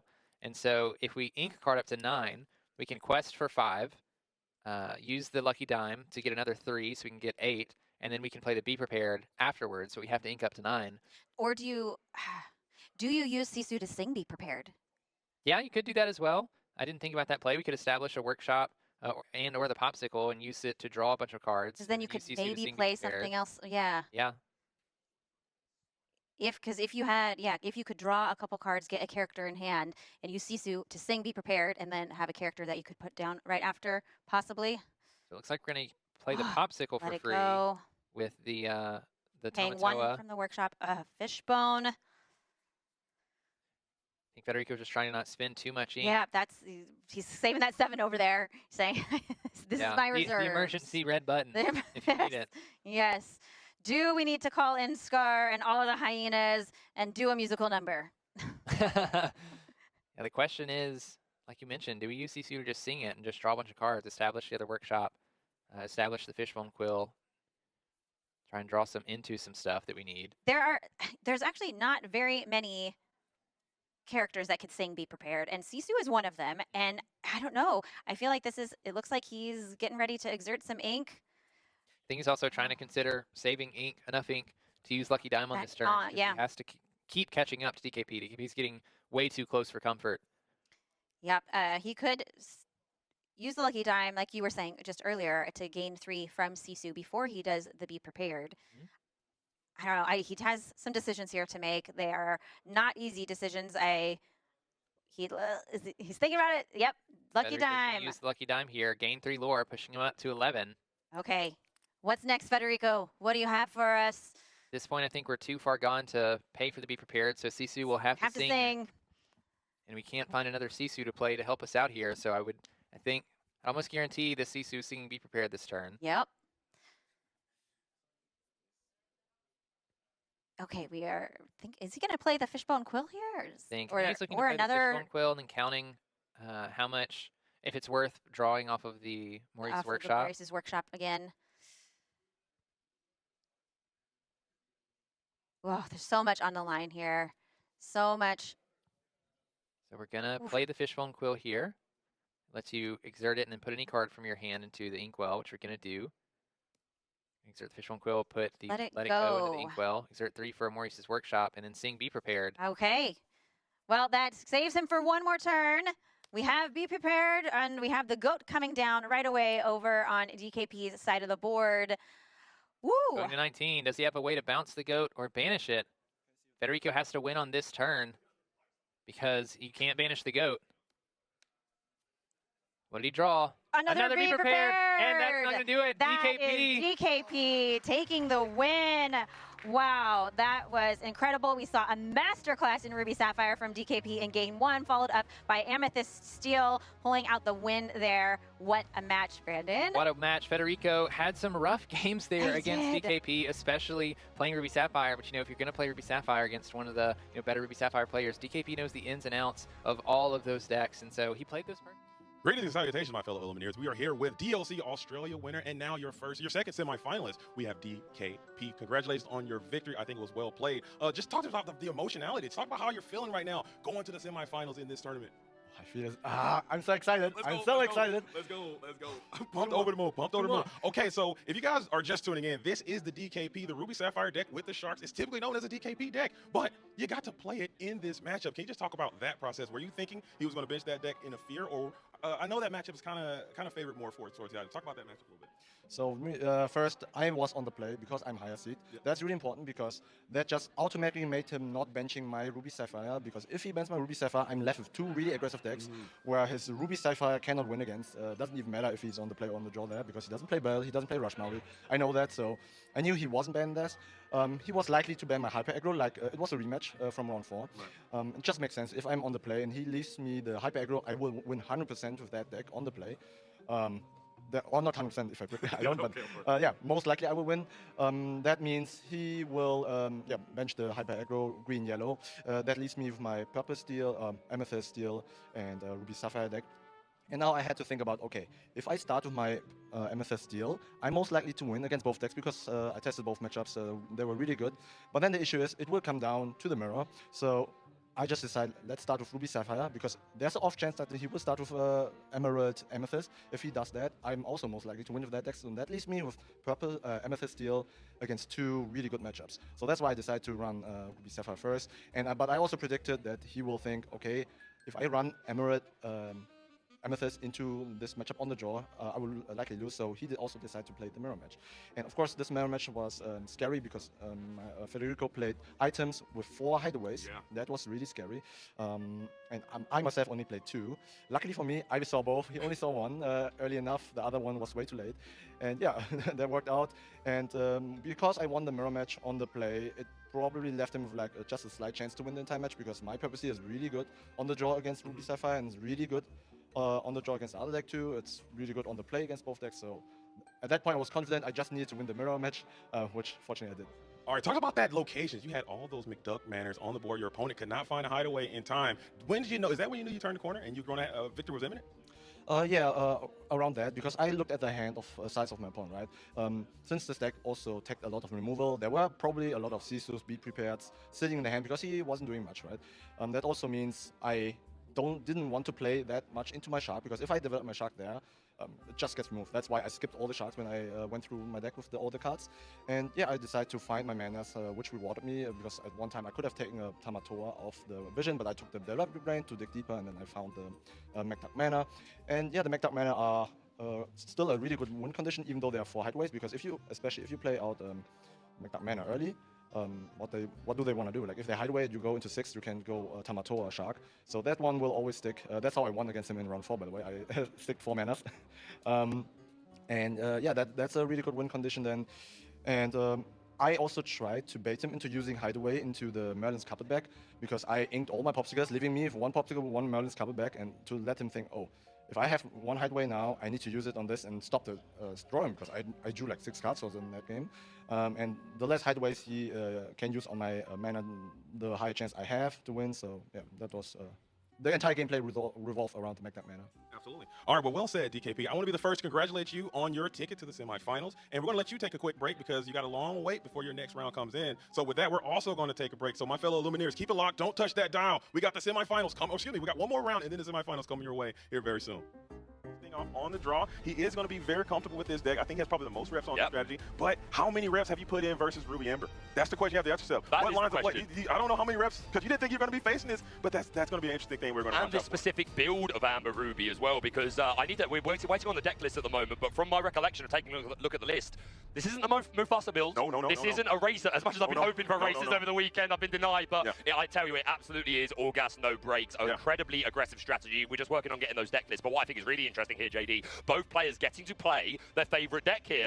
It's on the table. You'd love to see it. I can't say it better myself. And if you guys like Glimmer's questing, okay, if you like characters getting exerted, if you like Minnie Mouse Bodyguard, tune in. Okay, 08. 08 is in the building right now, loose and active, as we're getting a nice little pile shake up there. As Mr. Piven with the patent pending white sleeve, Mo Champlin still hanging on to those green. I like that, a little bit of green here in the top 8. Absolutely. While they're doing that, shall we just peruse these deck lists a little bit and try and give the people some information? I'll start off with Mo, and then you can talk us through the Zach Bivens list. So Mo on Emerald Amethyst to start things off here. We do see 2 copies of Put 'em Together, and what do you got? Ooh.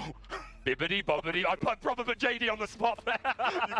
You didn't sing it, that's why. Fair enough. All right. I'll let you off. Okay, 2 copies of Bibbidi Bobbidi Boo, which is a really interesting song where you can return a character from your from the board back to your hand, and then play a character of the same cost or less for free. And worth noting, it can be that same character that you just picked up. As soon as it's in your hand, it's considered hidden information. So you can put it back down, and there are plenty of cards in this deck list that have on-play abilities. I'll give you some examples. We've got Chip Quick Thinker for some discard. We've got the Lucky Cricket Cricky to give +3 strength to all of our characters. We've got Ursula 2-drop to snipe some extra songs. We've got Merlin Crab to give Challenger 3, and a very dangerous one, JD. Go to Margot to gather Burst of Lore if there's a character on board, like that mini we were talking about. That 08 mini, we could get a 7-lore burst from a Go-Go. Definitely something that we're going to have to keep our eye on. But what's going on? And just like that, you said that Go-Go might be the card that Mr. Bivens is going to have to look out for, because there are a lot of well-statted, high willpower characters. We have 4 copies of the Prince. Vigilant Suitor is in the deck. He is a bodyguard. So what this deck is trying to do, you're trying to get those Glimmers onto the field of play as quickly as possible. You're trying to get them things exerted as quickly as possible and slap down a big bodyguard to protect your characters, and then continue to quest aggressively until the opponent admits defeat. I think that is the plan. That's what you want to do on the play too. So this is going to be an uphill battle for Mo right now, and he's going to have to overcome some serious obstacles. It will, and the last card I want to draw attention to in this deck that also can be aided by Bibbidi Bobbidi Boo. I call it the dirtiest card in the game, Lucifer Cunning Cat. Man. Forces the opponent to discard either 2 cards or 1 action. But you're going to take us through Bivens' deck list, and are there many actions? By my count, I'm looking at it, and as I can see, there are 0. Zero. So we will always have to discard 2 cards. That's what you're telling me. But that's the thing. Lucifer does cost 5. So how many cards will Bivens have in hand? He does have that lady in hand that can add another character to the board. Absolutely. So he could be completely top decking, or the game could be over before Lucifer even gets to the field of play. Sure. So that is something that we're going to have to look out for. The players are just there. I know that they're very good sports. They know each other very well. There's no bitterness. There's no ill will. Look at that golden Mickey shining. I'd be so nervous, baby. Well, it's funny actually because Liam told me a very good bit of information just before this match where he was having a chat with Bivens, and just before this match was like, "Are you nervous?" And Bivens responded, I'm probably paraphrasing, but the essence of it was, "I have played 80 hours of Lorcana every week for X amount of time. I am more prepped than I could possibly be. Why would I be nervous? Even if I lose, I did everything that I could possibly do." But here we go, the opening hand, and I want to draw attention, JD, to the Simba in this deck. Ruby Amber. No, it is not the Amber Legendary 5-cost Bloodborne, which has just been confirmed to be one of the promos for the next DLC promo. Isn't that beautiful? It's so gorgeous. But we instead have the 2-cost Uningable Quest for 1, count 'em 2, count 'em 3, JD. Look at that. And that's the first time I think this character's probably been in a tournament. I haven't seen that thing in the topping list in so long, and it's going to get his debut here. That's why I really love this triple deck constructed format, because it allows you to play some really cool things. As that hand looked really good, I'm glad we have an Ultra Phase in this game. Yeah, 100%. That looks like we're going to have early access to that Diablo shift. I'll be interested. Who is the higher seed here? I'm sure we get confirmation. It's Bivens. Bivens is second seed. Yeah, Yeah. Bivens will absolutely be going first. And are there many evasive answers? What answers are there to this Diablo in the deck? I don't think he's trying to answer anything. I think he's just trying to get these bad boys onto the field of play and get them exerted as soon as possible. All questions, no answers. answers. All questing, no answers. Okay, this is going to be, like you said, all gas, no brakes. Okay, I honestly do not think that there is a way to clear a established Diablo. All right. So Mo's going to be drawing a lot of cards if he can establish that. Not to mention the Prince Johns that are in Mo's list. They can combine with the discard. However, I would assume that the Amber Ruby deck is going to play out as much of its hand as possible. Are there Rapunzels in the list? There are Rapunzels in the list. So he can heal some of these big, well-statted bodyguards to probably help protect him from an instant go-going. But I think right now Mo has to try to figure out a way to stabilize this game state. Stabilize and then turn the corner is going to be the name of this, especially being on the draw. Can he do it in time? Who can be the aggressor in this situation? But we are off to the races. Daisy Duck with a turn 1 play. A Diablo thrown down by Mo in response, and then that Daisy's going to go on a quest. And it does reveal the greediest of them all, JD, going to be added to Mo Shamblin's hand as a result of that quest. We do have a LeFou in hand as well, which is super interesting to protect our characters, especially that Simba that only has a 1/1 stat line but quest for 3. And a Super Goof, the Super Peanut powers, JD. That Super Goof, it can do a lot of work, as Mo in the early turns does have a lot of lower willpower characters. You can get that Super Goof in, get that residual lore, also while maintaining the board a little bit. So Mo has to be careful of that 4-ink turn as Super Goof can come out. But that Daisy Duck, there are a lot of characters in Mo Shamblin's deck. So every time you quest, you will be given some advantage. You will be given the Go-Go's. You will be given those Diablos. You will be, continuing to fuel the operation. I can't tell. Are there foxes in there? There are 0 foxes in this deck list. There are just 2 copies of Merlin Crab, and we do also have 4 copies of Elsa the 5th Spirit. Confirmed to be a future promo card. We got that Lilo gift set not too long ago, and now we're going to be getting one for Elsa in the future, so that's super cool. But this Elsa could be really good in this match to obviously exert down these Simbas and these low-statted, high-questing characters. But the question of the day is, can you get to 5? Mo needs to get to at least 5, 6 ink before he can start to put together some of those more dynamic plays of the Elsas and the Diablo and all those types of things. You need to get there. As we are going to shift that Diablo now, I think you'll be able to send a challenge in, but probably not even worth it. You have to figure out a way to get this Daisy off the board effectively. Yeah, I imagine this is just going to be a quest, but the bibbidi-bobbidi-boo being sent to the discard to shift this Diablo, you do not pay any ink if you are shifting a Diablo. It is merely the cost of discarding an action, and there are actions aplenty in this deck, lots of discard, and of course that bibbidi-bobbidi-boo, and Mo will now draw every time Zach does. So passing over, we're going to ready, set, draw, and wasting no time in sending Daisy and Simba on another quest. Are we going to see the LeFou this turn? The speed of these quests coming in from Mr. Bivens, you can already tell he knows exactly what he's trying to do. He's going to get these things exactly just super quick, get them down, get them exerted. I'd love to see the Simba get readied right now to kind of keep another potential 3 lore coming in, because on that 3rd ink, I don't think, maybe, is there pull the levers? I think he has some levers in there. Maybe it might be worth taking a super tempo turn off and getting that Simba off the board to protect you from that 3 lore, because you're already at 7 and we're on turn number 2. We gas. Yeah, there are 4 copies of pull the lever and 3 copies of that wrong lever. So we do have options to hopefully give us good tempo, remove opposing threats from the board. Bivens deciding what he wants to ink here. Currently looking at the Super Goof, who is going to go into the inkwell, taking us up to 3 ink. Perhaps we're going to see a Piglet and a 1-drop here, or a LeFou and a 1-drop. Zach Bivens actually renowned as a bit of a Piglet hater. I know. But I think it was all a trick. I think it was just to get people to not play Piglets, and now he's with the Simbas, he's running 8. Yeah, that's what I'm saying. And I spoke to him about that. When I saw those Piglets, I was like, I'm so disappointed. 4 Piglets, no Nala, that is heresy, I would say. He was the villain all along in disguise. You love to see it. It's been a long time of just false information until now it's time to hit the gas pedal and really get into that full card pool. So I think it's got to be clear to Simba almost immediately, as this Piglet is now representing a true threat, but we get the Hidden Cove. That's and pretty good. Base boost this Diablo strong enough to clear this Daisy, and that is 1 threat removed. But there's so much lore activity on this board. Yeah, this Diablo being a 1/2 evasive with Challenger 2, but the Hidden Cove giving +1 strength and willpower to any character who is inside the cove. So we're able to make a nice challenge into that Daisy, only taking 1 damage, and then Diablo, able to remove this Simba, leaving just the Piglet and the Moana. This Moana being a 3/2 1-cost character quest for 1, but she can't challenge unless you have a captain character in play. But wouldn't you believe it, JD? That Piglet Poo Pirate captain, the clue's in the name here, really. He is indeed a captain. So we're going to quest away, already jumping up to, is that 11 lore? Is that 11. Yep, and the Simba comes down. We are off to the races. Oh, and the LeFou comes in. LeFou able to ready that Poo Piglet Pirate captain and give you another potential 3 lore. If you guys don't know if you have more than 2 characters on the board, he quests for 3, and that is impressive. So we are at that critical juncture. No, I'm sorry, we still have 1 more ink away from that critical juncture of 5 ink, and like I said, this deck is just too fast. That might be too late.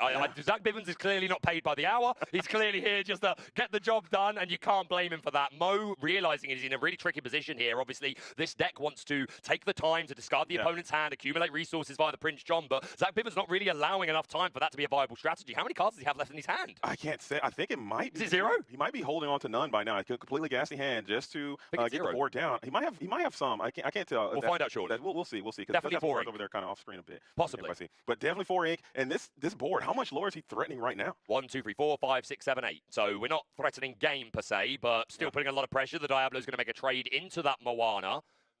And I think you got to take it. Every bit of residual lore matters. As we do continue to get another draw with that Genie, you're going to have to get another draw with this Diablo, but is it going to be enough? Because every card off the top is representing a threat in this game, as a bodyguard would be immense here. If you can get that many right now, or one of those darlings, or excuse me, one of those the princes, a darling deer, something to protect these characters, I think that's going to be a real problem for Mo to get through effectively. Another LeFou would also be very insane. Yeah, 2 questions off the top as well. 100%. Yeah, this darling deer I think is a really interesting addition to Amber. Generally, it's the Amethyst decks that have the lore reach, or things like Pirate's Life and Ruby. Amber now having this character that when she comes down, she gives +2 lore to another character, and there's the Prince you were talking about, JD. He's on the board. He's able to protect these characters, and I don't think maybe you can do some mathematics and get those characters to the hidden cove, but is it going to be enough to be able to clear the Prince and then clear the rest of the characters? Because you have to lose everyone right now, except for the LeFou. If you can leave him, you still have 1 more lord that you have to worry about. But you got to get the Piglet, you got to get the Simba, and you got to get through this Prince. Can you do it? You've got to do an awful lot, JD, and we've got to worry about the Elsa is one thing that can come down with Rush to help out with that, and don't forget there are 4 copies of Pull the Lever, which may be a necessity, because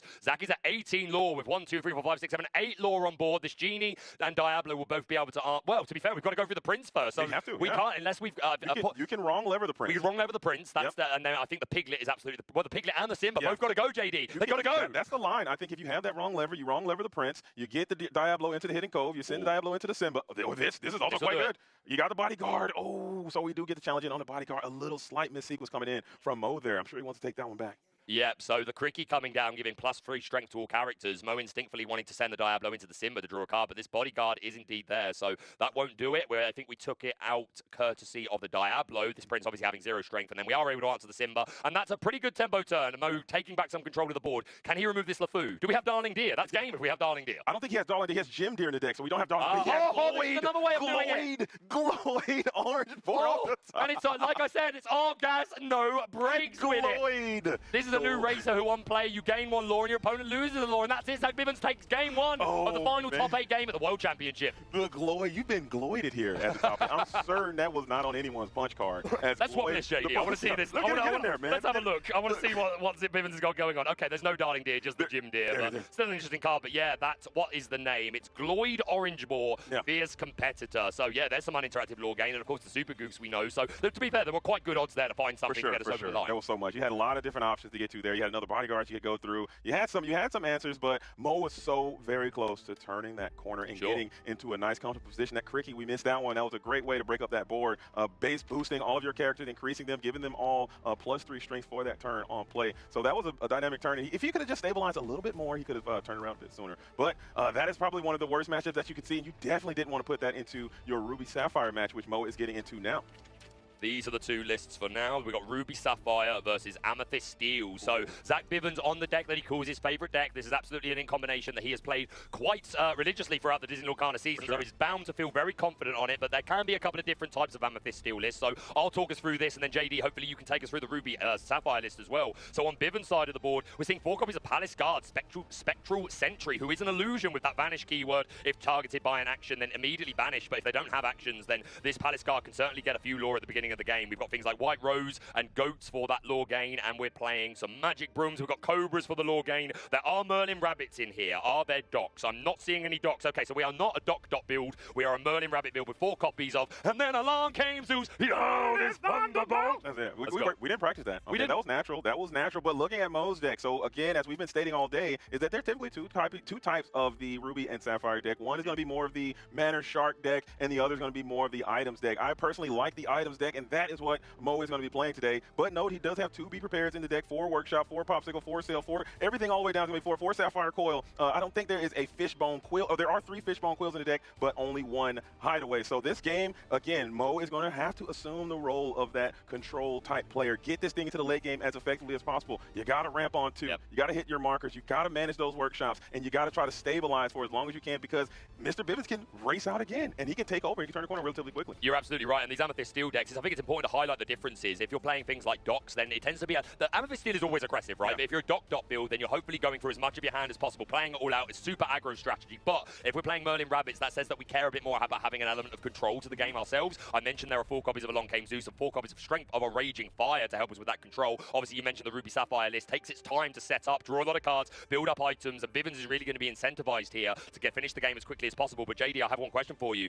Well, not a question, but I want to get your reaction to something. Let's hear it. There is one card in this Amethyst Steel deck, which is just a one of. Audience, try and guess in chat right now. I'm going to give you about 10-ish seconds. I know what in it this is. Amethyst Steel deck, what card do you think is a one-off? I don't think you're going to get it. I'm going to spend a few more seconds just wasting time. Get your predictions in. I know JD, what it do is. you know the answer? I know the answer, and I was just as shocked as you are, Baker. But that is why Mr. Bivens is in this position, because you have to bypass conventional wisdom a lot of time. One of Pete Games Referee is in the deck. You've nailed it's it. in the deck. Only 1 copy of what people see as one of the strongest cards. One of the reasons, well, there's many reasons to play Steel, let's be honest, but this is one of the very good ones. Pete Games Referee, which shuts down actions for a full round, and only 1 copy of this in Zach's deck, although it is worth mentioning, we have Amethyst cards like Fox and Snake, so just because there's only 1 copy doesn't mean we will only see 1 effect of Blow the Whistle this game. Absolutely. And the thing I also like about this Ruby Sapphire deck, especially with 1 Pete being known, this deck can become very inevitable. Yeah. But one thing about the Amethyst Steel deck is it can mark and bypass some of that inevitability by the Giant Cobra, of which he has 4. And he also has Goats. He also has some Roses. So once you get to that point and they start controlling the board with those never-ending board wipes, you can put down Gain and Lore before that character is banished. So I'm interested to see how this thing starts off. I'm trying to see if Mo can turn the corner, and I'm trying to see how this thing ends, because it can go either way. This is a great matchup, and I hope you guys at home are enjoying this. This is the final round of the quarterfinals. This is the Disney Lorcana Challenge World Championship. So make sure you're locked in and active, and laser focus. Seat back is up and up, right, locked. JD, how could I not be locked in when sat next to a gentleman such as yourself? I am under the jail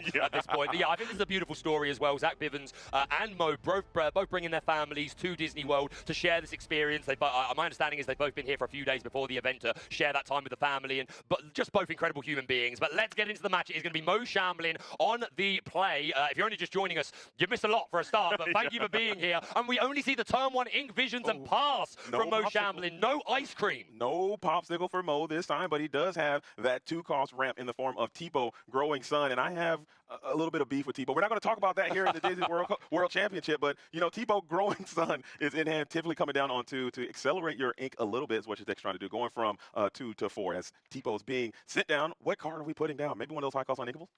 It's going to be the Sisu heading down to the Inkwell. Yeah, I think there are 4 in the deck, I would assume, anyway. Can you get confirmation on that? Yes, there are 4 of the large Sisu Empowering Sibling, and 2 of the smaller Sisu. All right, excellent. And to be fair, even the smaller Sisu in combination with that Sapphire Coil can take out an awful lot. This is not a bad-looking hand for Zach here. A lot of Inkables. And what's our turn 2 drop? We do have that Calhoun, so that will check this Tipo from getting any additional lore. Generally, Tipo only really here to help us ramp, although if you're against those aggressive decks and you see things like, I don't know, like a Lilo or something, then the Tipo is super good to have as a body. Absolutely. And I know in this matchup, you love to see that Smee Bumbling Mate come in on 2, and typically he can go for maybe 2, maybe 4 lore in that early game. And this Tipo also can get a couple of cheeky quests in too early to help. And then when you close out with that Tomato Dime, it makes it that much easier. Yeah, 100%. We do see the Scrooge McDuck, resourceful miser, making his way onto the board. Not able to play it for free just yet because we don't have 4 items in play. Scrooge does love to be played for free, but Mo Shamblin more than willing to pay the 4 and hopefully find an item from the top 4 cards of the deck. Moving over to Bivens, taking a moment, the signature fist on the cheek and the little motion of the hand, just thinking through what is the correct line here, making sure he's staying aware of Mo Shamblin's possibilities. And this is the thing as well, right? Even if you are not playing a certain in combination this weekend,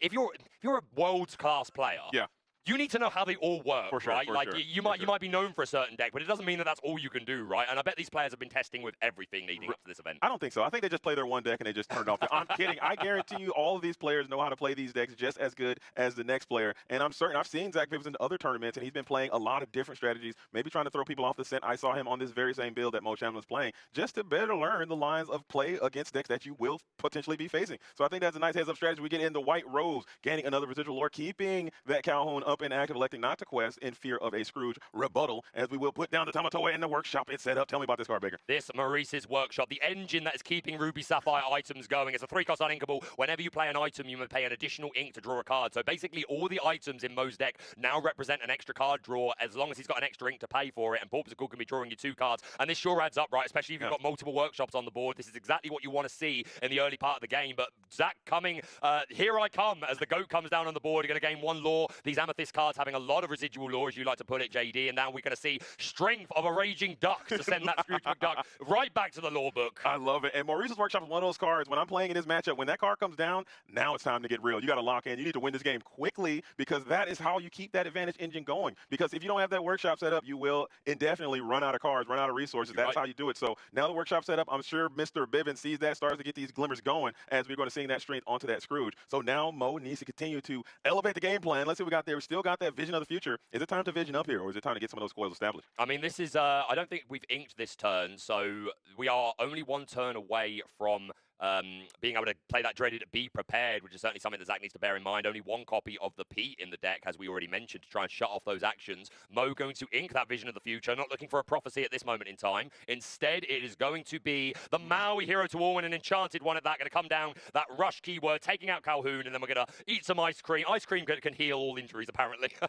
And Growing Boy is going to sit behind his good friend Maui and get a nice little quest in on the side. Imagine Pete here. Imagine that one of Pete stopping this Be Prepared turn, even though I don't think you're in the range where you just have to play it. No. You want to get the most value out of those Be Prepared as possible. You're right. But there is no Be Prepared. You do have another White Rose in hand along with that Giant Cobra and that Along Came Zeus. So maybe you can even take a turn off, get that Maui off the board, and then start keeping these glimmers going, and then get another White Rose up. What do you think, Baker? 100%. You've always got to respect the uninteractive lore game potential. We saw that in game 1 with the Racer coming down to get that final lore, and Zach appears to enjoy his uninteractable lore gain. It served him very well so far. And this Palace Guard, the Spectral Sentry, still just sitting there. Of course, not a lot of actions that target in the Ruby Sapphire list. Obviously, there's things like Be Prepared, but this Palace Guard getting away with a whole lot. I also want to bring attention to one more card in Bivens' list, which not really for this matchup. 3 copies of Fire the Cannons, 1 cost uninkable to do 2 damage. Obviously, great into the aggressive decks, targeting down a Lilo, making a Wish, a Diablo, things like that. Not many characters in Mo's deck that are really going to fall to it. Of course, the Depot, but maybe we see play Goat and then Cannons our own Goat for victory. That is a line that's typically not going to be great here, but I love that play that Zach comes in and just uses that Goat to challenge the Maui instead of singing the song. Goat will gain that additional lore, and you can keep that Zeus for something a little bit more problematic that could befall you later on. I super respect that, because the Goat able to finish off the Maui, whereas if he hadn't done that, the Mo would have been able to go into the White Rose only taking 3 damage and would have got essentially a 3-for-1 out of this Maui, which already took out 1 Calhoun. So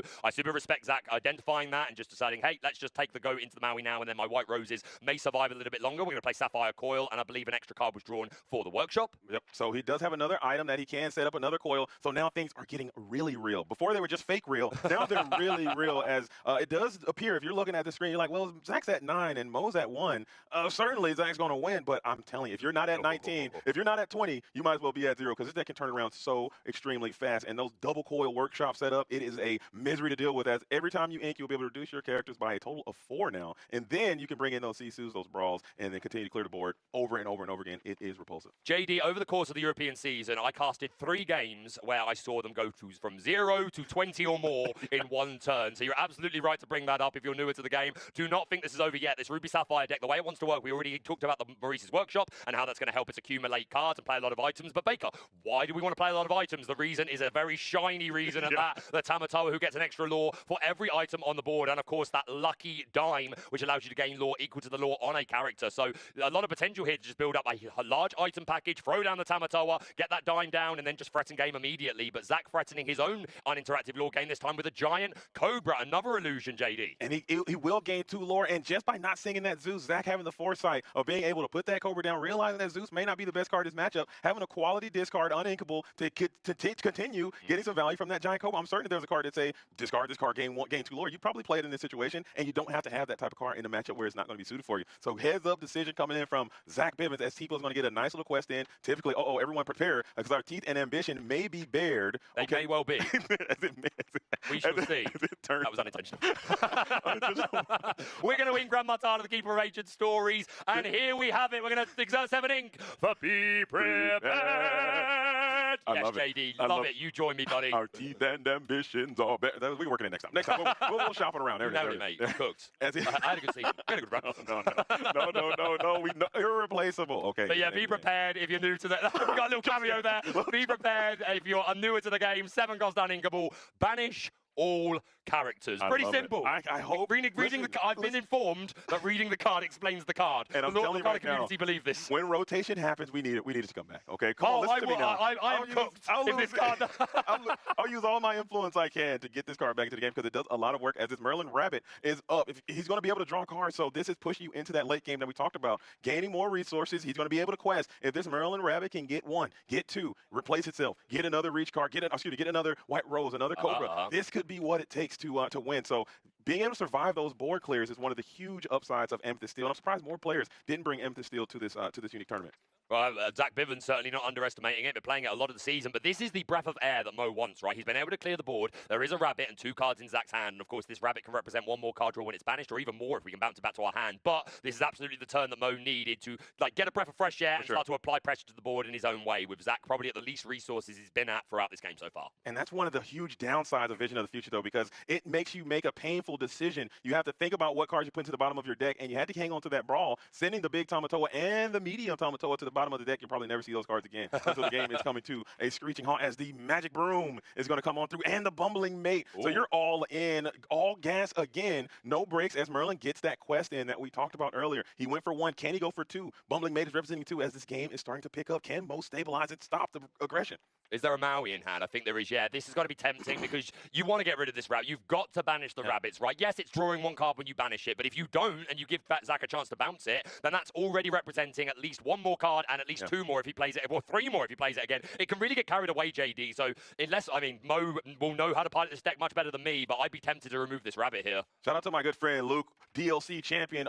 He told me if you see a rabbit, the wizard. Shout out to him. He says if you see a rabbit, it's on site. You got to get it going. Okay, because he's just going to be hippity hoppity bouncing all around the town. You will give your opponent that card, but when you start getting those snakes in and those foxes in, you start recycling, it just becomes super obnoxious. Take them out when you can. I played a game against Kendall Badet in Germany where he dragon fired my rabbit, and people around were like, "Really?" He was like, "You gotta banish the rabbits, man. They gotta go. They gotta go." I mean, it's a hard thing to do sometimes, but he'll just sit there and continue to quest, and then when he's going up, down, bounce all around, it feels so much worse than whatever you were trying to play around in the first place. As we have another piece of passive lore gain, the right rose is down, and this is looking really good for Mr. Bivens, as Mo double arms on the table staring down this board. You're going to have to start getting into clear phase as effectively as possible right now, as I can't quite hear the conversation as they're looking and thinking and talking, maybe trying to psych the other person out. I think that to me as a cold read looks like Mo said something along the lines of, well, this sucks. I just might not have it, as Mr. Bivens cool as a cucumber, both hands underneath the table. I love to see that.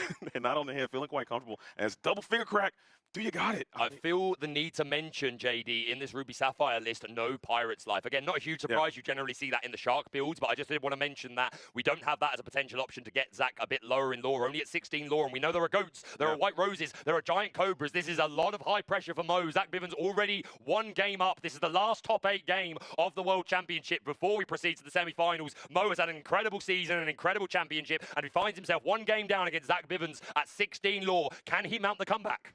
This is a great start. We have that Tamatoa happy as a clown, or excuse me, so shiny, Mr. Bling Bling. And you have the lucky dime now in hand, 2 of them. So one of them, I think that is a good way. If you're going to turn this thing around, this is a good way to do it. You need to do it fast. You need to hope there is no giant cobra in hand right now, or this thing is not quite over just yet. As you're kind of hanging out at the 4 ink, you can't really do too many dynamic plays, but the big crab is on board. Will that be game? How much is that? If you can get a quest off. 1, 2, 3, 4, 5, 6, and then the Tamatoa has a lore itself, so that's 7. And assumedly we would play the lucky dimes, that's going to make it 8. So that could get us up to 11. Perhaps we can play a couple more items. We quest, get another item.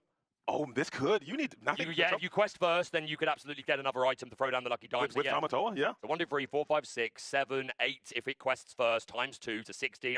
I'm capping at 19 from 19, my map. and Maui cannot quest. So unless we can play another item on top of that, then we can get to 20. So this is what we were talking about, guys. It's not over until we're at 20 lore, and Mo has the tools to do that. Zach Bivens going to go on a quest with the White Rose, taking us up to 17. What do we have in hand? There are some friends, cannons. We have. This is what I mean. He had 2 cards in his hand, and now this rabbit has just helped us just build those resources. And he doesn't have enough removal to get through Tamatoa. He is a 5/8. So we have the Zeus and we have the Fire to Cannons. That's not going to be enough as White Rose. It's going to be played to the field, bring it up to 18. This is game on board for you, but is that going to be enough? Can Mo get it done this turn? There's lines of play. It is open. This game could be. This could be it. Mo could finish it this turn. It just depends on how many items he can get down. Yeah, this could be it, as I think Mr. Bivens has to understand. He knows the situation probably as well as anyone could, as he's thinking right now of what he can do. You're kind of getting, what do you have in hand? You got the Fire, you got the Zeus, you got the Friends. Maybe thinking inking Friends. Only at 4 ink. Generally, these Amethyst Steel decks don't need to ink to that high of an amount. 4 is a pretty comfortable number. It means you can play absolutely anything in the deck. We are going to see that Friends ink, though, as you predicted, JD, leaving us with 2 cards in hand. We're just going to pass them. Can Mo Shamblin put the combination of cards together here to go from 3 to 20 in a single turn? Let's see it. Let's get it. Getting Tamatoa to quest is a huge mission. We have the workshop in hand. Mathematics, how much ink is available? How much ink do you have? Because you're going to need 9. So we're setting that 9 to the side almost immediately, because that's going to be your dime and activation. You're going to need your dime act 1, 2, 3, 4, 5, 6, 7, 8, 9. There it is. You need to ink. You can play that workshop. What would that do? What would that do? Workshop quest. You won't have enough. You don't have a fit. Will that be enough? Doug, Lucky Dime's been deployed. Okay, so we paid 1, 2, 3, 4, 5, 6, 7 for the dime. We got the $5 sphere. Okay, this could do it. We've got 2 ink left. Oh, he's being very careful with okay, this map here, right? Because this is very intricate. So bear with us, grr. And there is the quest. Huge quest coming in from Tamatoa. Bling, 7, bling. 8, 9. Yep. 9 gets you up to 12. Yep, 8 items and then 1 lore already. Lucky And that's it. And that's it. Mo Shamblin takes game 2, and we are proceeding to a game 3 in the World Championship. We talked about it, and it happened, Bigger, just like that. As Zach Bivens did everything he could, trying to get this thing over as quickly as possible, but you just couldn't stop it. And the Big Crab against Steel, he can survive. There's not a lot of clean answers to that character in Mr. Bivens' deck. And if he had 1 more Fire to Cannons, we did talk about that. You could have maybe got a Zeus off and then a double Fire to Cannons, and that could have been enough to put the Tamatoa down. But when he quested, that was pretty much it. Yeah, but to be fair, he only had 4 ink, and these White Roses only 3 cost characters, so we wouldn't have even been able to sing Zeus. So I don't think there was actually an out that turn to be able to do both. Oh, that's right. He had 1 to 5. If we had more ink, then you're absolutely right, JD. That would have been an answer, but I don't think we had it there at all. Not if we can't sing Zeus, which unfortunately we couldn't. So we are moving to game 3. Zach Bivens, having lost that game, will have to stick to the Amethyst Steel deck. Already won with Amber Ruby. Emerald Sapphire has been benched, and we're seeing the 2 pet decks against each other. What a storyline. What a storyline. And I'm trying to tell you, we have 2 fan favorites of the community. I like to call them the darlings of the community, the princesses of the community, the people's champions, okay? Both of these players can fill that role. This is for the People's Championship title. Absolutely. Both players at the moment that they want to be doing their thing with their deck, okay? I'm just disappointed there's not any Jiminy Crickets in this Bivens. Bivens, yeah, certainly renowned for playing the, it was set 2, I believe, Jiminy Cricket, where when you play him, you can draw a card if you have a Pinocchio in board. Wasn't playing any copies of Pinocchio, just using it for that evasive keyword. But yeah, Bivens and Mo, absolute fan favorites. Do you smell what the Bivens is? This is like Austin Rock. I love it. I love it. I don't know if I'm going to get in trouble for that reference. I hope not. No, they can't stop you. No, I'm sure. We're just in. No, I'm kidding. Leave? Okay. Guys, it's been great. It's been fun. All right, so just imagine the nerves that these players are going through. I like to pretend they're not nervous, but I know the nerves are there. This is a game 3. I think it's butterflies. It's probably right. It's probably right. But this is it, man. It's all that training and all that preparation and all that study comes down to this. You've gone through these play lines so many times. This is the last round of the quarterfinals. We're moving on to the semifinals shortly after this. Absolutely. And the prizes are so phenomenal. They are so abundant. And it's just a lot of pressure. I don't know if I'm built for this situation. And a lot of players aren't, Baker. You're built different, JD. I don't think there's much in life that you're not built for, my friend. But you're absolutely right. What a story. Taking us into our 3rd and final game where both players will get to play their pet decks that they perform with really well all season. But Bivens is on the play. On the play. I love that. And I've seen there's a lot of play draw disparity, but we have seen a lot of players coming in on the draw being able to nullify that advantage. There is a substantial advantage, in my opinion, of being on the play versus on the draw. As Mo maybe getting a little bit of those pregame jitters out, kind of throws the deck around a little bit. I've been there, mate. I've been there. New sleeves, who this? New sleeves, who this? I love it. Getting that nice little shuffle in, a little bit of board manners, talking it through. He seems calm. I like the mustache. I love the moustache. The mustache. It's the most. There's a moistache, shout out to Moyen, and a moustache. Okay. And look at that beautiful Lorcana bottle that our players were graced with their goodie bag for being part of the World Championship. Absolutely stunning. Okay, so we're going to get down to business, okay? Is it time? The business? Let's get down to business. We ain't got no time to play around. What is this? Get down to business, or... Guys, me and JD may have lost it.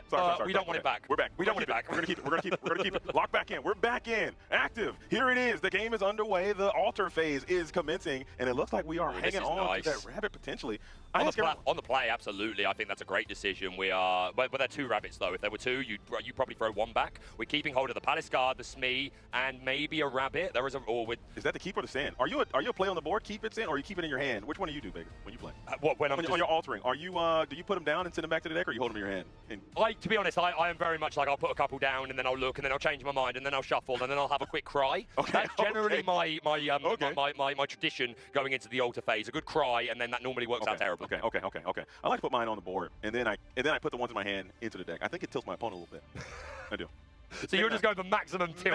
I'm trying to do the psychological lockout. You have to infiltrate your opponent's mind. I think that's what you have to try to do. So you started in the vents of the Ravensburger headquarters, and now you're trying to vent your way into the opponent's mind. Absolutely. Guys, I think JD may be a villain. I'm not going to lie. We're going to proceed now. I love it. Good man. We're going to proceed into game 3, the last top 8 game of the World Championship. Let's do it. The players are laser focused. We have a pretty tight curve coming in from Mr. Bivens, who's going to start with his magic broom on 1. Love to see it. Yeah, the Illuminary Keeper, a 1-cost 1/2. When you play another character, you may banish this broom to draw a card. And worth noting, that ability always goes into the bag. You have no choice in that matter, so you could play something else like a Merlin Rabbit, for an example. You could draw from the rabbit, and then you can decide if you would like to pop your broom.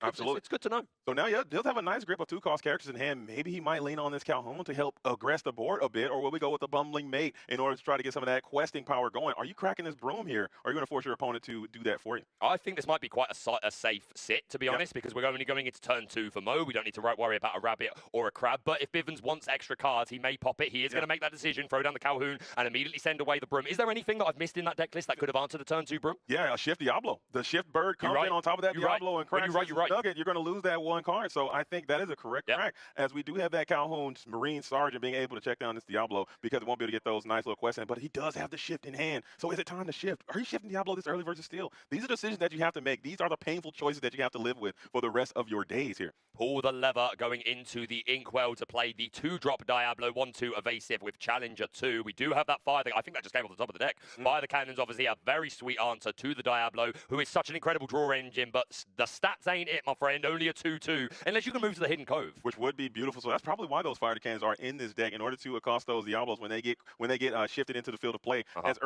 often as you can. Get those things off before they can just run away with the game if they are unchecked. Also worth noting that Mo is only playing 2 copies of Ursa Deceiver in this Emerald deck, which obviously Bivens playing Zeus's and Strengths. You know, sniping one of those could be huge, but only 2 copies in the deck overall. That's interesting. I'd be interested to talk to these players and get an idea of their meta call and their meta preparations. Maybe you assumed that it would be this huge aggressive meta, and Ursula might not be the best card for that. Maybe that was some of the things that went into that thought process. But I think that's very interesting. We are going to get that sudden chill saying with the Prince John. I see the silhouette of Cruella de Vil appearing at the door, which is going to force that Bivens to discard a card. And the greediest of them all means that we can draw a card as a result of that. And now we're going to go with the Shift Diablo, and we're going to sing another sudden chill. Encore, encore. So that is a very, very dynamic turn coming in from Mo. If you guys don't know, if you have that Prince John up and active on the field of play, whenever card is discarded, you get to draw a card. So this card is somebody I don't want to see back in rotation. I'm just going to say that. That's it. I won't say anything else about it. That's it. You can say it as much as you want to me, mate. I'm absolutely there with you. Okay. He can get all the way up out of here. Prince John is, of course, a villain, and I'm affectionate towards them, but He can go. You've done enough, dude. I will shed no tears. Let's put it that way. The greatest of all, indeed. As you do get 2 cards from hand. So now Mr. Bivens might be in a bit of trouble here, as you need to get to some resource accumulation quickly, as the White Rose comes down on 3 ink, gaining another piece of lore. You're getting up to 2. You got through that Diablo relatively easily, but can you continue to find some cards? This is where the rabbit's going to be quite huge if you can find one now. And this is such a swing in resources, right? The Prince John allowing you to draw it. Like, you play Sudden Chill, your opponent discards. That's a 1-for-1. Yeah. But the Prince John is drawing you a card every every time that happens. So those 2 sudden chills that Mo played last time basically traded for 2 cards in Bivens' hand, but were replaced by the greediest of them all. And this really gets carried away. You see Bivens had 3 or 4 cards in hand, left with only 1, and I hope it's a rabbit, let's put it that way. But that being said, JD, Bivens might be incentivized to just empty the hand, stop giving this Prince John the value. That is a very coherent strategy in this matchup. Because if your opponent does get to a situation where they're drawing all these discard cards, their deck becomes ineffective for the most part. It's just so many cards in their hand, but most of them are kind of unplayable. So I think that is a good strategy. In this deck, this Amethyst Steel deck, like you stated in the previous round, 4 ink is pretty much all you need to do all the plays that you want to get done. Unless he has Elsa, maybe you can get 1 more ink down to get that Elsa online.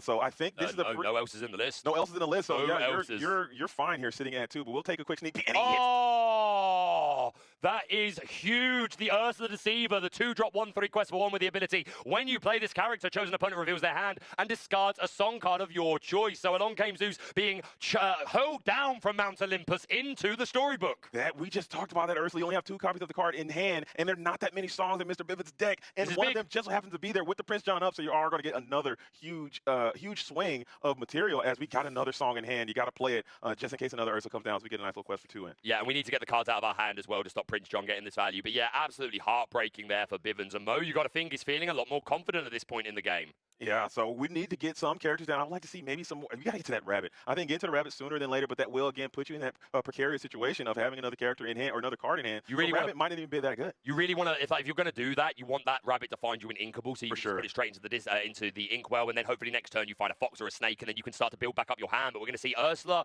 and the Elsa both going into this White Rose, taking her out. Elsa taking 3 damage in return, the Ursula back to the storybook, and Bivens left with just a single White Rose at only 6 lore. This is, if you're Bivens, if I'm Bivens, I'm worried. But in the mind of Bivens, I'm sure he's cool as a cucumber. Right, he's been there before. I'm certain you've played through all of these lines. I know for a fact that Bivens always puts himself in the worst case scenarios in his training situations. We talked about this offline before. He always sets up the worst situations for himself to try to play it through, and that's a great card to come off the top of the deck here. Absolutely, friends on the other side. I've got friends on the other side. Okay, okay, all right. Yeah, I think that's your you, my friend. The cards, they tell. The past, the present, and the future has. Brother, I need a Facilier cosplay on the double. There it is. Just take 3. But yeah, friends, a fantastic card. We were able to sing it with the White Rose, draw 2 cards, and then we were able to find the Giant Cobra, which was put down, discards a Strength for a Raging Fire for a 2 lore burst. So that was about as good as of a top deck as you could hope for from Absolutely. And you see that Lucifer that you spoke about earlier in the preset of the game is in hand right now. He does quest for 2, but right now he's going to get 0 value if you are to deploy that character right now. You do have that Diablo you can put onto the field of play just to have a questing card, or maybe set up a potential shift line coming off the top if needed. If you can maybe find some of your resources, because looking at it, Mo only has 2 cards in hand, and this Elsa cannot cost his board quite effectively right now. Yeah, it's certainly not over. Mo drawn so many cards off of this Prince John, but left with just 1 card in hand. And hey, Prince John is a fantastic draw engine, and questing for 2 is huge, but the stats ain't it, mate. And this Elsa obviously has a fantastic card, exerting a character on play and evasive, so can certainly sit there and tick away some lore, but overall not the most intimidating board in the world. So there is absolutely room for Bivens to come back here. I think now you got to really start playing this tempo game as well. You have this Prince John. Will you continue to quest? Because I think Mr. Bivens is all in. Zach Bivens is all in on just questing, character down quest, rinse and repeat until your opponent does something. So they're kind of winning the lore race a bit, as we do have that magic broom in hand, thinking of deploying it here.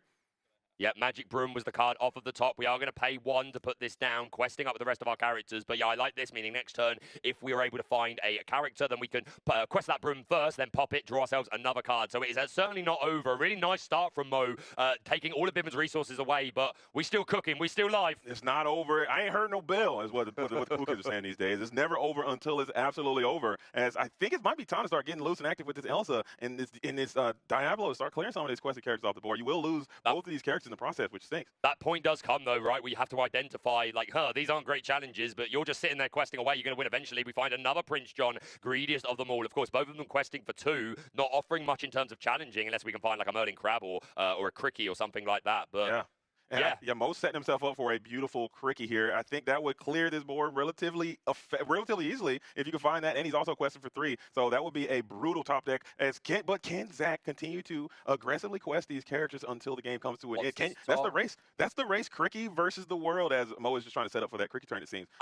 And I think Mo identifying here as well that we've reached the point where Zach's not going to have any cards in his hand. He's drawing and then he's playing and he's inking straight away. So Mo identifying, hey, my Prince Johns have got all the value they can. I need to start questing because Bivens is getting closer and closer. I need to be somewhat in that race too. We do see the Merlin Crab come down off the top of the deck. We're going to give Challenger and we're going to pop the Broom, draw ourselves another card. Hopefully not an uninkable song. When is it time? When is it time to contest this board though, Villain? In your mind? Right now. Right now. Right yeah. now. Right here. Yeah, right here. Right now. The Giant Cobra going into that Prince John. Hey, you will never see me not take out a Prince John. Even if I could win that turn, I don't care. I'm getting rid of the Prince John. It's personal. It's personal now at this point. It's definitely personal as you have that Merlin Crab. And the momentum is starting to turn. No pun intended. The momentum. There it is. Pun intended. Hey, Let's be honest. Pun intended. There it is. As the Lucifer comes down. No. And it was the Elongame Zeus as well. The last card you wanted to see off of that Luminary Keeper. Wasn't able to ink it, wasn't able to play it. And this Prince John drawing an additional card for Mo. You've got to think now he regrets questing with that Prince John on the previous turn. Brutality. That seems like all the odds of that happening have to be significantly low. Not grabbing an inkable card there, not grabbing a character you can play with that one cost ink. It is just insane. So terrible, but you know what? He's not rattled at all. He's not shaken. He is still calm as a cucumber as we get another quest in with that Prince John. Lucifer now representing another 2-lore quester. You're still trying to set yourself up. Maybe for Cricky still. I think Cricky's still quite decent here. Oh, Cricky's obviously fantastic. I expect the Crab to be the one. Oh, there's the go. Here I come. 4 ink spent. That's going to put us up to 12. I expect the Crab to take out this Prince John here. Again, Mo is at 9 lore, so Zach has to respect that to a degree. And if he ever does want to keep a card in his hand, this Prince John's going to absolutely put him off of that. So yeah, taking 1 damage. I like the way doing that as well with that instead of the Cobra, because the Cobra, if you'd have taken out John, at least it was just 2 willpower and would allow for an easier challenge from Mo. Not that I'm expecting the Lucifer to challenge into it unless he has to. Right. I think he's going to need that Lucifer to get powered up by someone before you just send him in. Or unless you just send him into this to this Merlin Crab right now, but we will be singing a friend's on the other side. Okay, no more. I'm done. Okay, that's it. No, don't be done. I think that needs to be your thing, can I do hopefully this gets reprinted. Okay, hopefully we get. This is another card I would love to see continue to stay. It's a very iconic card. Set 1. If you don't know, it's just very simple.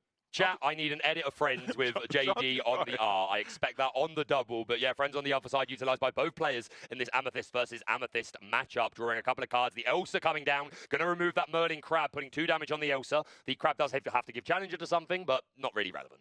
2 damage. Why 2 damage there? Am I missing something? Why not 3? No, you're not missing anything. Okay. That should absolutely be 3. I imagine in Mo's head, I've just done 2 damage. It's 2 strength on there. Gotcha. So that is something that does happen. I'm certain. Shout out again to our wonderful judge staff. They are watching this thing diligently. I'm certain they're going to clean that up. There you go. They're on it. Shout out to our incredible judges. They're on it and fixed. Absolutely. Almost instantly. So just like you said, it is a very stressful moment. This has been a long day. They played so many games yesterday. So we are going to go ahead and use that goat to go ahead and clean up the rest of that Lucifer. And we are questing again. The tempo is leaning towards Zach, who is crawling out of this thing. Ain't heard no bell. White Rose is up.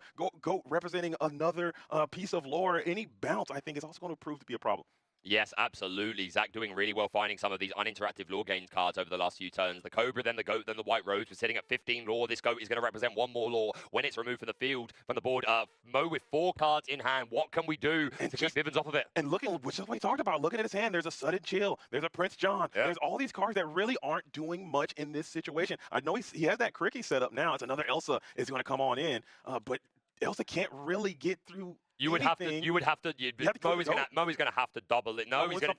Oh, he's looking at this card. Double. Yeah, he can go after the Goat. He can go after. Well, that was a pass there. I was like, what? You're going to have to send 2 characters. You can clear the Goat, but then you can just put 2 damage on one, or you can just send both in. Granted, you will lose that second Elsa on that second challenge. So still a good, favorable exchange for Mr. Bivens in this situation. I like the idea of this new Elsa that's just been played going into this Goat. It will survive and be able to finish off the Goat. We are going to see that there, putting 2 damage into the Goat to remove it, and that's going to be +1 lore for the Here I Come ability, and then 4 damage on the Elsa, meaning we are staying alive. And we are going to... And we are going to carry on. I will get in trouble. we are just going to go ahead and get a little quest in with this other Elsa, and I don't hate that at all. As the Sudden Chill finds its way down to the Inkwell, probably won't get any more value for the remainder of this game. That card is inkable for whatever reason. Here it is. What is it? Off the top. We're going up to 18 lore when we quest with both these characters. Yep, wasting no time in doing that. What do we find off the top? What is it? What is it? What is it? It is a fire cannon. Oh, okay. The cannons to the left of me. Fire the cannons, Mr. Smee. As we get the cannons to remove that Elsa, and that is huge. What do we have now? You got to clear. You got to work. You have that Cricky. I think the Cricky's in hand, but is that going to be enough? If we've got Cricky, we have to play. We have to remove one of these characters, and the Elsa cannot do it at the moment. And mentioned earlier, the keeping only 1 damage on the Giant Cobra, that would have been very relevant here because Elsa would have been able to remove it. So Zach Bivens in a really good position to potentially take game on next turn, but we know we have the Cricky. It's going to have to happen. We throw down a Prince John. And a Or the Bruno, that's another That's way the to other do it. card. The other card was Bruno, and this will continue to give you a little bit of additional value. So just like that, I believe Mr. Bivens will go all the way up to 19 next turn, and that is a scary, scary spot. You have a lot of residual instant lore bursting characters. So these top decks are going to be critical. You guys have to clear every single time. The goat or white rose off the top here is game. Cobra wouldn't be because you need to discard a card. Wait, I think it's wrong lever in hand. You can't do it. There's no way you can wrong lever, can you? There's no way. Is there a pull the lever in the discard? Oh. If there is, then it goes to the bottom of the deck. So that I don't think there is. We have to check that. I know he inked one. Right, I think it was turn one he inked one. What did he pitch with that Shift Diablo? Did he Shift Diablo this game, and what did he pitch? I thought it was Bibbidi Bobbidi Boo. Okay, well, I have to say, if there's a pull the lever there, you are on your way, but there's no way. Quick fan. Wait, what is that? What is that? Is that a pull? Is that a pull the lever? I didn't see enough of it to feel confident in We're confirming. playing it. It's got to be pull the lever if he's going to play it. There's no chance you send this white rose back to hands. We ink that cricky. Well, no, you might, right? Even if it's only going back to hand, because otherwise a rose or a goat off the top is game here. At least if you get rid of this rose, yes, it's gaining another lore, but it can't quest. What is the card off the top? Off the top. Okay, it's not. I'm going to guess it's not lore gain. Otherwise, it would have been slammed down, JD. Slammed it almost instantly. Oh, man, this is intense. This is intense. My palms are sweaty. On my sweater, I have a little bit of my mother's spaghetti there, Baker. He's nervous. And my knees are weak. Palms are sweaty. Yeah. And my arms but are on the quite... surface, you do look calm and ready. Yeah, to be fair, to give you credit. My arms are quite heavy, though, as a matter of fact, if I don't say so myself. Okay. You keep forgetting what you wrote down. We're gonna stop. We're gonna lock back in. What are we doing? What are we doing, JD? I'm scared, man. I'm scared. What's hard? We're just as anxious. Oh, okay, that's not fair. We're not as anxious, but we're feeling a percentage of it. So hopefully you guys are enjoying this, because these are the intense moments that you can only find here at Disney Lorcana. So hopefully you guys are simulating or feeling this too as we got Quest. It's got to be a character. What is it? It can't be Strength of Rated Fire, right? No chance. That would have been what it's a Calhoun. Okay, we still need to remove this Calhoun. We've got a wrong lever, right? We do have the wrong lever, so you will be able to stop that Calhoun. And Elsa and Prince John could double into. Yep. So this wrong lever and is that just two cards in hand? Lucifer and wrong lever. Yeah. So you could hold up now. So you could probably play the Lucifer, play the wrong lever. You have enough ink to do both. Lucifer quest for 2. That's 5. That brings you up to 15. Calhoun comes down. Do you get another quest in? Yep. Either way, you have to play it. You have to clear this white rose here, though. No. Oh, there is a pull the lever in the discard. There you go. So Calhoun going to be sent to the bottom of the deck. Wrong lever!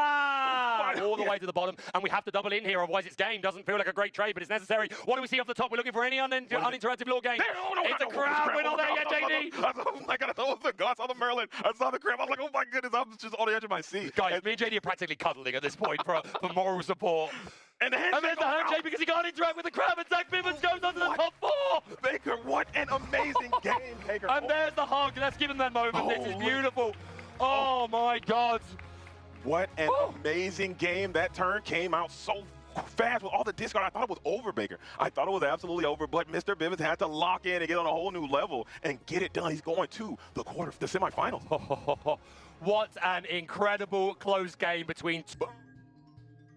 We are here with our last player to make it to top 4, Zach Bivens. What a match. That game 3 seemed from the outside like an uphill climb for you. Is that what it felt like? What was going on in your mind during that last game? For the most part, I felt ahead the whole time, even though I was down on cards and he had the discard stuff.